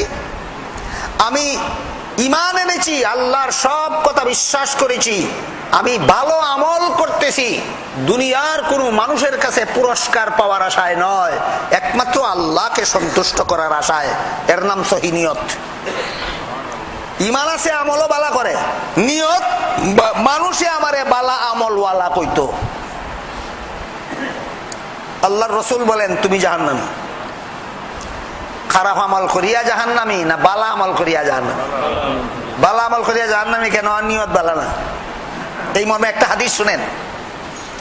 হাদিস শরীফে রাসূল করিম সাল্লাল্লাহু আলাইহি ওয়াসাল্লাম বলেন, হাসরের মাঠে আল্লাহ একদল শহীদরে জিজ্ঞাসা করবেন, তোমরা দুনিয়ার জীবনে কি আমল করেছো? শহীদ কইব, আল্লাহ তোমার রাস্তায় লড়াই করিয়া জান দিয়া দিছি, শহীদ হইয়া গেছি। আল্লাহ ফিরিস্তারে বলবেন, ফিরিস্তা এই শহীদের ঠেঙ্গ লোহার জিঞ্জির দিয়া বান্ধো আর উল্টা হেচড়াইয়া জাহান্নামে নিয়ে যাও। শহীদের ঠেঙ্গ, শহীদের। আল্লাহ রসুল বলেন, শহীদ আল্লাহর কাছে জানতে চাইবে, আল্লাহ তোমার রাস্তায় লড়াই করলাম, তোমার রাস্তায় জান দিলাম, শহীদ হইলাম, জান দিয়া দিলে একটা মানুষের আর কি দেওয়ার বাকি থাকে? সবকিছু দিয়া দিলাম, জাহান্নামে যাব কোন অপরাধে?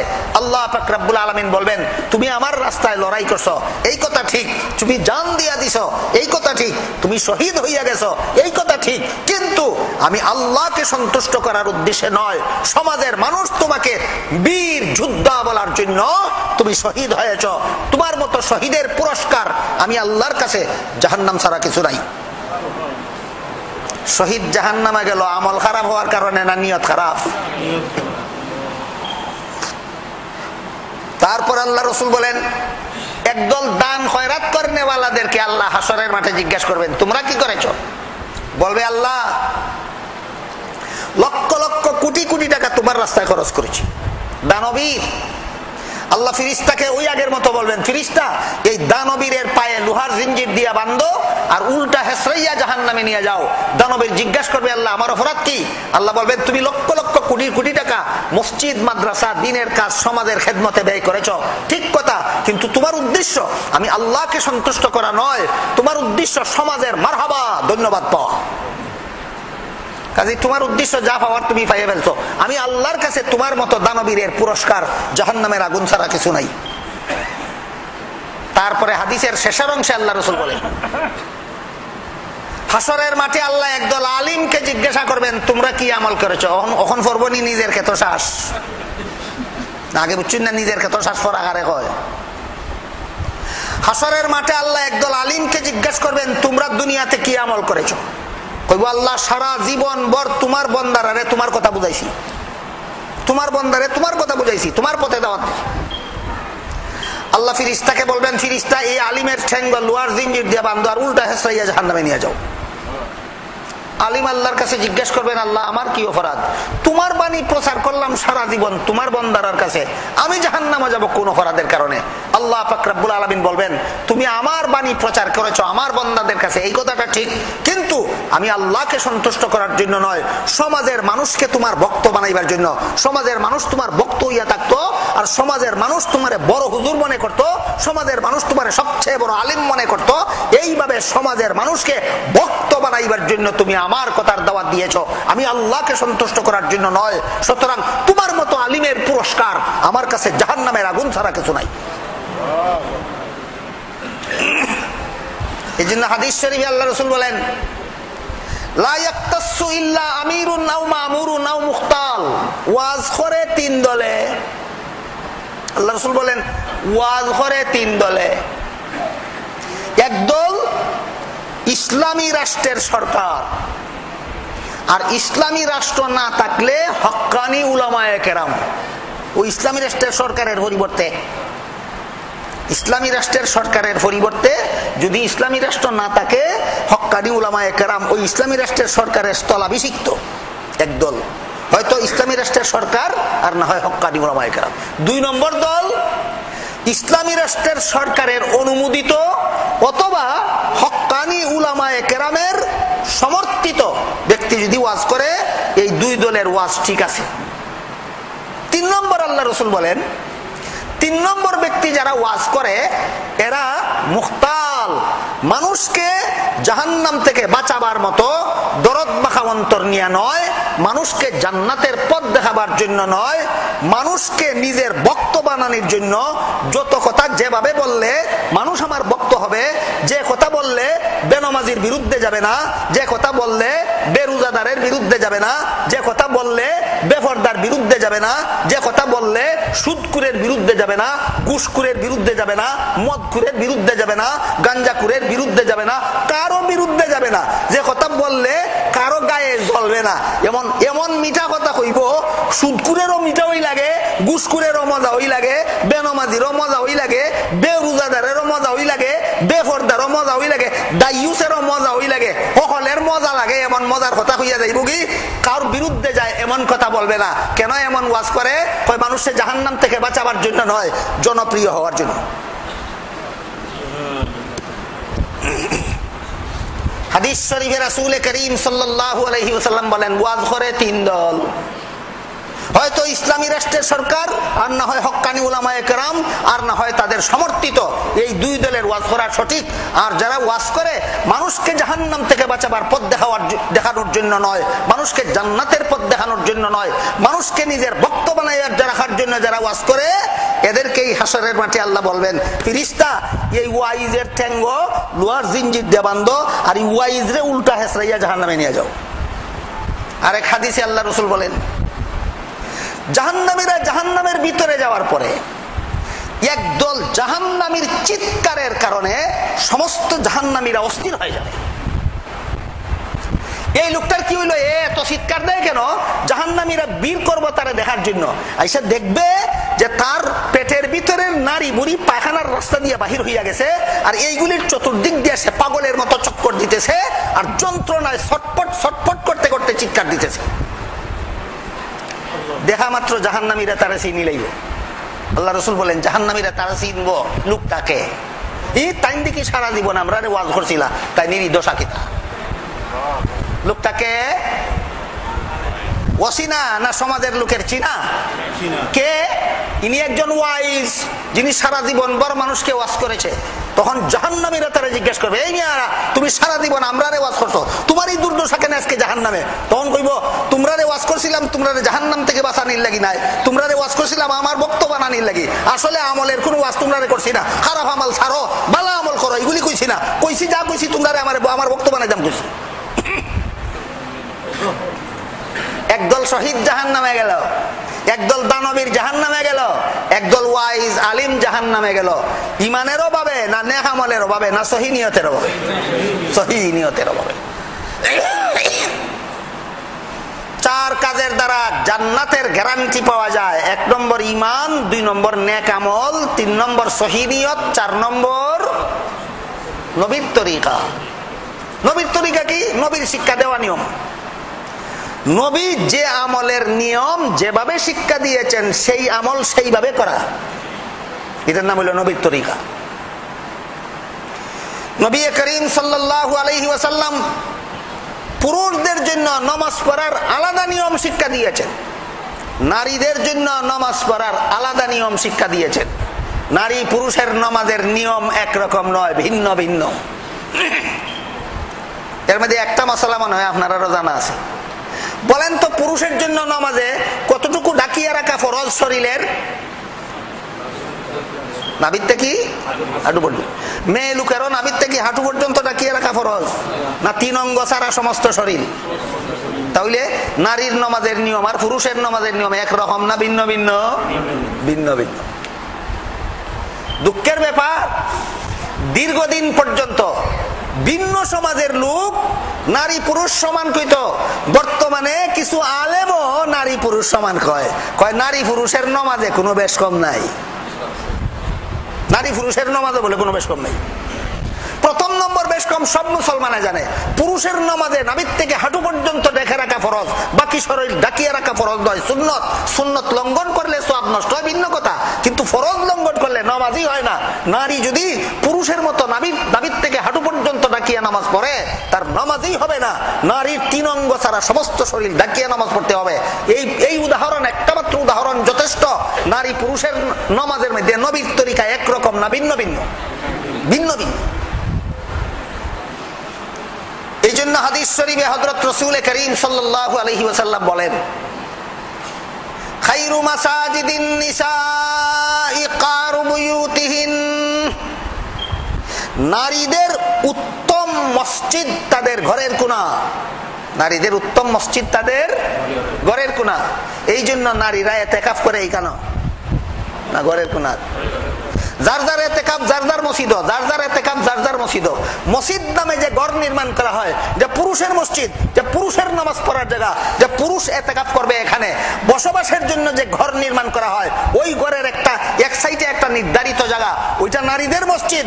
নারী সেখানে এতেকাফ করবে, যার যার মসজিদ ও যার যার এতেকাফ। মসজিদের বাইরে এতেকাফ হয়নি। নারীরা যে ঘরের কোণা ঠিক করবো নামাজের লাগি, এতেকাফ করবার লাগি, আর বাইরে গেলে এতেকাফ থাকবো না। সুতরাং নারীর মসজিদ কোনটা? আল্লাহ রাসূল পরিষ্কার ভাষায় হাদিসে বলেন, নারীদের মসজিদ যার যার ঘরের কোণা। এই কারণেই পুরুষ যদি ও কারণে মসজিদে জমাতে না আসিয়া ঘরের মধ্যে একা একা নামাজ পড়ে, সওয়াব নষ্ট।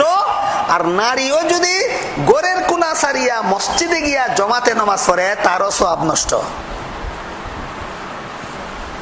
পুরুষের সওয়াব নষ্ট হয় কিভাবে পড়লে? একা একা ঘরের কোণায় পড়লে। নারীর নামাজের সওয়াব নষ্ট হয় কিভাবে পড়লে? মসজিদে গিয়া জমাতে পড়লে। তাহলে নারী পুরুষের নামাজে নবীর তরিকা একরকম না ভিন্ন ভিন্ন?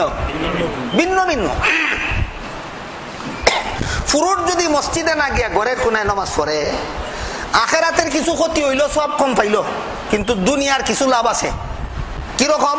কষ্ট কম হইল, তেল খরচ, তেল ফুরিয়া গাড়ি লইয়া মসজিদে যাওয়া লাগলো না, তেল খরচ বাঁচলো, সময় বাঁচলো। পুরুষ যদি মসজিদে জমাতে না গিয়া একা একা ঘরের কোণায় নামাজ পড়ে, ফরহাল নষ্ট হইল, সওয়াব কম হইল, কিন্তু দুনিয়ার কিছু লাভ হইল, কষ্ট কম হইল, খরচ কম হইল, সময় বাঁচলো। নারী যদি মসজিদে গিয়া নামাজ পড়ে, দুনিয়াও নষ্ট, আখিরাতও নষ্ট, সওয়াবও কম হইল, সময়ও লাগলো, কষ্টও গেল, তেল ফুরার পয়সাও লাগলো। এটা কত বড় বিয়াকল নি, না কিসাতুল আকল। পুরুষে ঘরের কোণাত নামাজ পড়ে বিনা লাভে না তুরা লাভে? কিতা লাভ? কষ্ট কম হয়, তেলের পয়সা বাঁচে, সময় বাঁচে। পুরুষ একা একা ঘরের কোণাত নামাজ পড়ে লাভে। নারী মসজিদে গিয়া নামাজ পড়ে, আখিরাতও নষ্ট, দুনিয়াও নষ্ট, সবও কম পাইলো, কষ্টও করলো, পয়সাও খরচ করলো, সময়ও গেল। এটার নাম হইল বেয়াকল নির্যাত।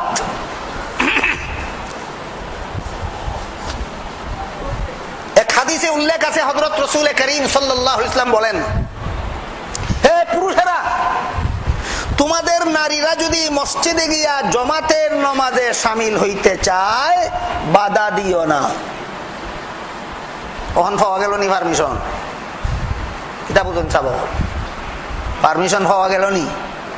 এক হাদিসে রাসূল বলেন মেয়েদের ঘরের কোণা উত্তম মসজিদ, আর এক হাদিসে রাসূল বলেন মেয়েরা মসজিদে গিয়া জমাতে শামিল হইতে চাইলে বাধা দিও না।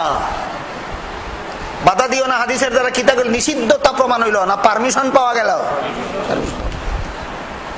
রাসূল দুনিয়ার থেকে বিদায় হওয়ার পরে রাসূলের বিবি আয়েশা রাদিয়াল্লাহু আনহা বলেন, রাসূল যে সময় বলেছিলেন নারীরা মসজিদে গিয়া জমাতে শামিল হইতে চাইলে বাধা দিও না, ওই সময় এখন আর নাই, সময় বদলে গেছে। কি এখনকার সময়ের অবস্থা যদি আল্লাহ রাসূল নিজের চোখে দেখতেন, পরিষ্কার ভাষায় নারীদেরকে মসজিদে যাইতে নিষেধ করিয়া দিতেন।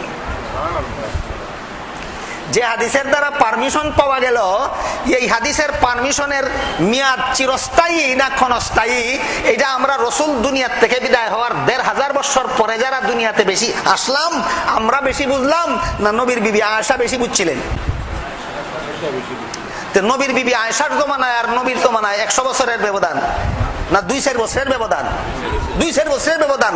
২০০ বছর আগে নবী বিদায় হয়েছেন, ২০০ বছর পরে আয়েশা বলেন এখন যদি নবী দুনিয়াতে থাকতেন, মেয়েদেরকে মসজিদে জমাতে যাইতে নিষেধ করিয়া দিতেন, তাহলে নবীর যুগের সমাজটা কেমন ছিল আর আয়েশার যুগের সমাজটা কেমন ছিল? এবার এটা আপনাদের বোঝা দরকার।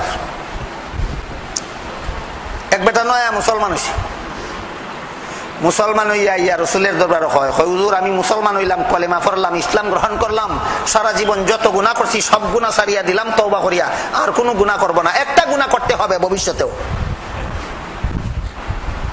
রসুলে জিজ্ঞেস করেন একটা গুনাহ করতে হবে ভবিষ্যতে, কোন গুনাহ? কয় জিনার গুনাহ। মুসলমান হওয়ার আগেও জিনা করছি, মুসলমান হওয়ার পরেও জিনা করতে হবে। হবে আমার। সাহাবায়ে কেরাম বলেন, এই বেটা বেয়াদব, কার সামনে বইয়া কিতামাতস বুঝস নি কুদ্দা? রাসূল সাহাবায়ে কেরামরে বাধা দিলে, এই মিয়া তোমরা কিছু কইও না, বেটারে যে তাকওয়ার আমি কইব। ডাক দিলা, তুমি আমার কাছে আও। রাসূলের কাছে না বসাইলি। তোমার যে মুসলমান হওয়ার পরেও জিনা তোমার করতেই হবে, তুমি বলো কার সাথে জিনা করবে? অন্য লোকের মা বোনের সাথে না তোমার নিজের মা বোনের সাথে? এটা আগে বলো। দেখো না হুজুর, অন্য লোকের, আমার নিজের মা বোনের সাথে না, অন্য লোকের মা বোনের সাথে। তখন রাসূল বলেন, তোমার যেহেতু অন্য লোকের মা বোনের সাথে জিনা করতেই হবে, তাইলে তোমার মা বোনের সাথে অন্য লোকের জিনা করতে দিবে কিনা বলো। কয় না, আমার মা বোনের সাথে কোনো বেটার জিনা করতে দিতাম না। রাসূল বলেন, এটা কোন বিচার? তোমার অন্য লোকের মা বোনের সাথে তোমার জিনা করতে হবে, আর তোমার মা বোনের সাথে কোন লোকের জিনা করতে দেবে না কেন? কয় আমার প্রেস্টিজে বাদে, আমার মান ইজ্জতে আঘাত লাগে। রাসূল বলেন, তোমার মা বোনের সাথে অন্য লোকে জিনা করলে যদি তোমার মান ইজ্জতে আঘাত লাগে, তুমি যার মা বোনের সাথে জিনা করবা তার মান ইজ্জতে আঘাত লাগে না?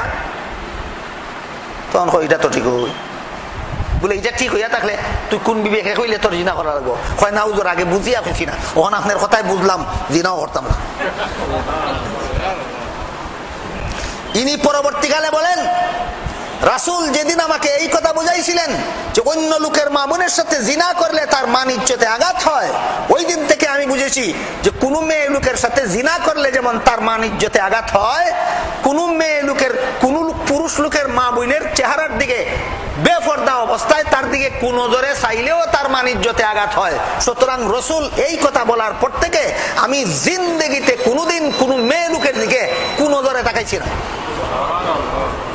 রাসূলের একদিনের ওয়াজে যখন লোকে কোন মেয়ে লোকের মুখের দিকে জীবনে কোনোদিন তাকাইতো না, তখন আল্লাহ রাসূল বলেছিলেন, তোমাদের মা বোনরা যদি মসজিদে গিয়া জমাতে শামিল হইতে চায় তে বাধা দিও না। কারণ বাড়ির থেকে বারুইয়া মসজিদ পর্যন্ত যে যাইব, পথের কোনো বেটায় বেটির ভাই চাইতো না। ওই জমানা আছিল রাসূলের জমানা। রাসূলের ইন্তেকালের পরে আয়েশা বলেন, এই জমানা এখন আর নাই। যখন বহুত মানুষ নয়া মুসলমান হয়েছে, যারা রসুলরে ভাইছে না, রসুলরে দেখছে না, রসুলের সহবত আইছে না, যত বড় নেকামল ওয়ালা হোক, বেপরদা বেটি দেখলে মুখের ভাই আরেকবার চায়। এই অবস্থাটা যদি রসুল দেখতেন, পরিষ্কার ভাষায় নিষেধ করে দিতেন, সাবধান কোন মেয়ে লোকেরা মসজিদে যেন নামাজ পড়ার জন্য মসজিদে জমাতে যেন না যায়। অবশ্য একটা কথা ঠিক আছে যে আয়েশার জমানাত রসুলের জমানা ঠিক, রসুলের জমানার অবস্থাটা আয়েশার জমানাত আসিল না, বদলি গেছিল, বিগড়ি গেছিল। আপনার জমানাত আবার রসুলের জমানার অবস্থাটা ফিরিয়ে আইছে। বর্তমানে আবার রসুলের জমানাটা ফিরিয়ে আইছে। বেটি মসজিদে গেলে বেটির মুখ উদাম থাকলেও রাস্তার কোনো বেটায় বেটির মুখের বাইরে চায় না। তেতো আইতো, তেতো বেটিরা বাধা দিতাই না। আর যদি মনে করো তোমার বিবি রে, তোমার বোন রে, তোমার মা রে, তোমার যুবতী মেয়ে রে মসজিদ জমাতে শামিল হওয়ার জন্য যাওয়ার পারমিশন দিলে, রাস্তার বেটা ফেলে কোন নজরে দেখবো? আল্লাহ রাসূল বলেন, চৌকের দ্বারা জিনা করে। চৌকের দ্বারা কিতা করে? জিনা করে। হাদিস শরীফে হযরত রাসূল করিম সাল্লাল্লাহু আলাইহি ওয়াসাল্লাম বলেন, মানুষে 6 ভাবে জিনা করে, 6 ভাবে জিনা করে। পয়লা নম্বর জিনা করে চৌকের দ্বারা, এর বাদে 2 নম্বরে মানুষে জিনা করে মুখের দ্বারা, 3 নম্বরে মানুষে জিনা করে কানের দ্বারা, 4 নম্বর মানুষে জিনা করে হাতের দ্বারা, 5 নম্বর জিনা করে পায়ের দ্বারা, 6 নম্বর জিনা করে লজ্জাস্থানের দ্বারা। সাহাবায়ে কেরাম জিজ্ঞেস করলেন, চৌকের দ্বারা জিনা কিভাবে করে, মুখের দ্বারা জিনা কিভাবে করে, কানের দ্বারা জিনা কিভাবে করে, হাতের দ্বারা জিনা কিভাবে করে, পায়ের দ্বারা জিনা কিভাবে করে? আমরা তো শুধু একটা জানি, জিনা করে লজ্জাস্থানের দ্বারা। পায়ের দ্বারা কেমনে জিনা করে, হাতের দ্বারা কেমনে জিনা করে, কানের দ্বারা কেমনে জিনা করে, মুখের দ্বারা কেমনে জিনা করে, চোখের দ্বারা কেমনে জিনা করে? আল্লাহ রাসূল বলেন, বেটা বেটির দিকে কোন নজরে চায়, এটার মানে হইলো ওই বেটির সাথে বেটা চোখের দ্বারা জিনা করে। আমার বিবির আর আমার মেয়ের বেপরদা করে রাস্তা ছাড়লাম, যত বেটায় রাস্তাত আমার মেয়ের মুখের বাই আর আমার বিবির মুখের বাই কোন নজরে চায়। আল্লাহ রাসূল বলেন, সকল বেটা ফেলে তোমার বইনের সাথে আর তোমার মার সাথে আর তোমার বিবির সাথে আর তোমার ভুরির সাথে ফতে ফতে বেটা ফেলে জিনা করে, চোখের দ্বারা জিনা করে।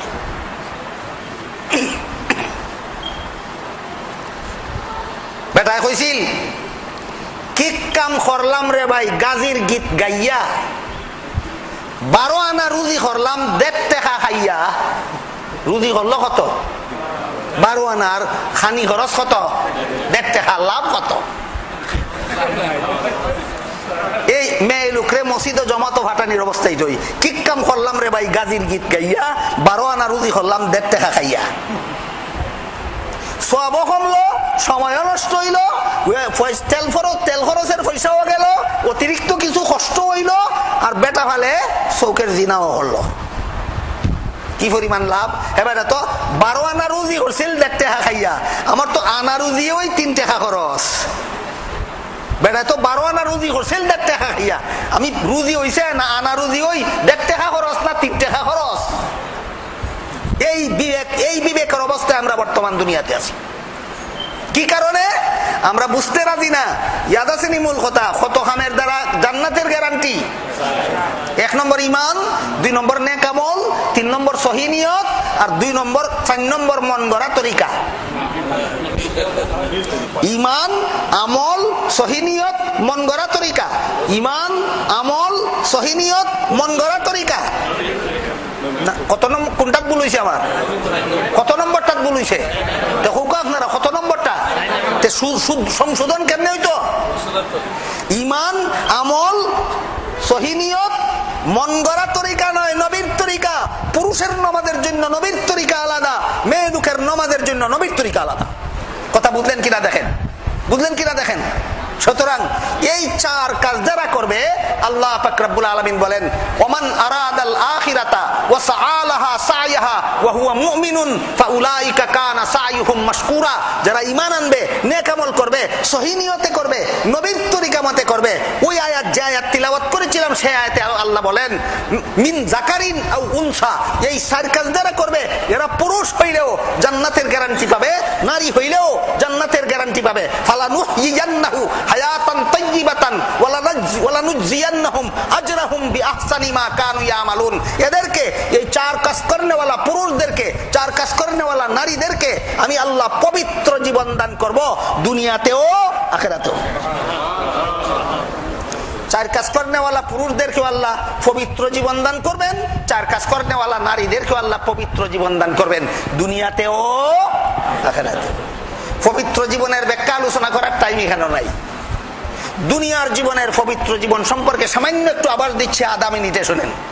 দুনিয়ার জীবনে, দুনিয়াতে পবিত্র জীবনের অর্থ হইল, এই 4 কাজ যারা করবে, দুনিয়ার কোন রকমের বিপদ আপদ, বালা মুসিবত, রোগ সুখ, দুঃখ কষ্ট, অভাব অনটনের দ্বারা তার অন্তর কোনোদিন হতাশ হবে না।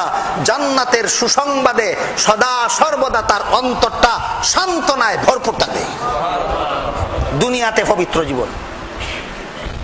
ইমানও যদি অভাব থাকে, সামান্য বিপদ হইলে বয় আরো বেশি ভাইব। আমল যদি ত্রুটি থাকে, সামান্য বিপদ হইলে বয় আরো বেশি ভাইব। সহি নিয়তের মধ্যে যদি অভাব থাকে, সামান্য বিপদ হইলে বয় আরো বেশি ভাইব। সহি নিয়তে যদি অভাব থাকে, সামান্য ব্যবহার হইলে বয় আরো বেশি ভাইব। আর আল্লাহ পাক রব্বুল আলামিন বলেন, এই 4 কাজ যারা করবে, এরা সারা দুনিয়ার সবচেয়ে বড় বিপদ হইলেও কোনোদিন হতাশ হবে না। এদের অন্তর জান্নাতের সুসংবাদে সদা সর্বদা প্রফুল্ল চিত্ত থাকবে, এদের অন্তর সবসময় সন্তুষ্ট থাকবে। এটার নাম হইল দুনিয়াতে পবিত্র জীবনের ব্যাখ্যা। তরিকতের একটা মশলা আছে, এটা কয় রেজা বিল কাজা। এর অর্থ হইল, আল্লাহ আমাকে যে অবস্থায় রাখতে রাজি, আমি সেই অবস্থায় থাকতে রাজি। এই কথাটা যার অন্তরে স্থান দিতে পারে, তরিকতের এই স্তর যারা হাসিল করতে পারে, এরা দুনিয়ার কোনো বিপদের দ্বারা হতাশ হয় না। এরা সব সময় বুঝতে পারে যে আল্লাহ আমাকে যেটা দিচ্ছেন, এর বিনিময়ে আমাকে বিরাট পুরস্কার দিবেন। সুতরাং আমি অসন্তুষ্ট নই, আমি সন্তুষ্ট। বুঝে থাকতে বলেন, অসন্তুষ্ট হইলে মনে শান্তি হয় না সন্তুষ্ট হইলে মনে শান্তি হয়? এই তুষ্টি, এই সন্তুষ্টি হইল এই 4 কাজ করেনওয়ালা মুমিনদের দুনিয়াতে পবিত্র জীবন। আর আখিরাতের পবিত্র জীবন, এটার বিবরণ তো সারা জীবনে দিয়া শেষ করার উপায়। একটা ঘটনা কই, আজকের মতো কথা শেষ করে দিই। এক বাদশার আছিল এক বান্দি। বান্দি আসিল বড় আল্লাহর ইবাদত বন্দেগী করেনওয়ালা। বাদশাহ কইল বান্দিটা বেশিলেই তো। বান্দিয়ে বাদশারে ফাওয়া তো ধরিয়া কইছে যে আমারে বেশিলেন যদি আপনি এমন একজন মানুষের কাছে বেচুন যে আমারে নামাজ বন্দেগী করার সুযোগ দেয়। অনুরোধ রক্ষা করলো, বাদশাহ বান্দি লইয়া গেল আল্লাহর একজন ওলির কাছে বিক্রি করতো। বলে হুজুর এই বান্দিটা বেশি লইতাম হয় আমি বলে তাইরে ইবাদত বন্দেগী করার সুযোগ যায় এমন মানুষের কাছে বলে বিক্রি করতাম। তা আমি চিন্তা করছি আপনি ছাড়া তাইরে এই সুযোগ কেউ দিত না, আপনি দয়া করে বান্দিটা কিনি লেউকা। তো তাই জিগাইন তোমার বান্দির দাম কত? বাদশাহ কই হুজুর জাসিয়া বেচতাম আইছি, আপনারে জাসিয়া দিতাম আইছি, দাম আমি কইতাম না, আপনি যা মনে চাই দিলাউকা। খুব কঠিন হইল না সহজ হইল? আল্লাহওয়ালা দরবেশে কইন তোমার বান্দি যদি আমার কাছে বেচো এটার দাম দিমু একটা খাজুরের বীজ। একটা খাজুর না বীজ? একটা খাজুরের বীজ। কই হুজুর আপনি এটা কি তাহলে আপনি কি আমার সাথে মস্কারি করেননি? বলে না না মস্কারি করি না, উচিত দামটা কি বেশি কইছি, মনে চাইলে বেশ নাইলে লইয়া যাগি। বাদশাহ কই হুজুর বান্দি লইয়া যেতাম না, হয়তো মাগনা দিয়া যায় মুগি, কিন্তু উচিত দামটা কি বেশি কইলা এখন না এটা বুঝাও কা।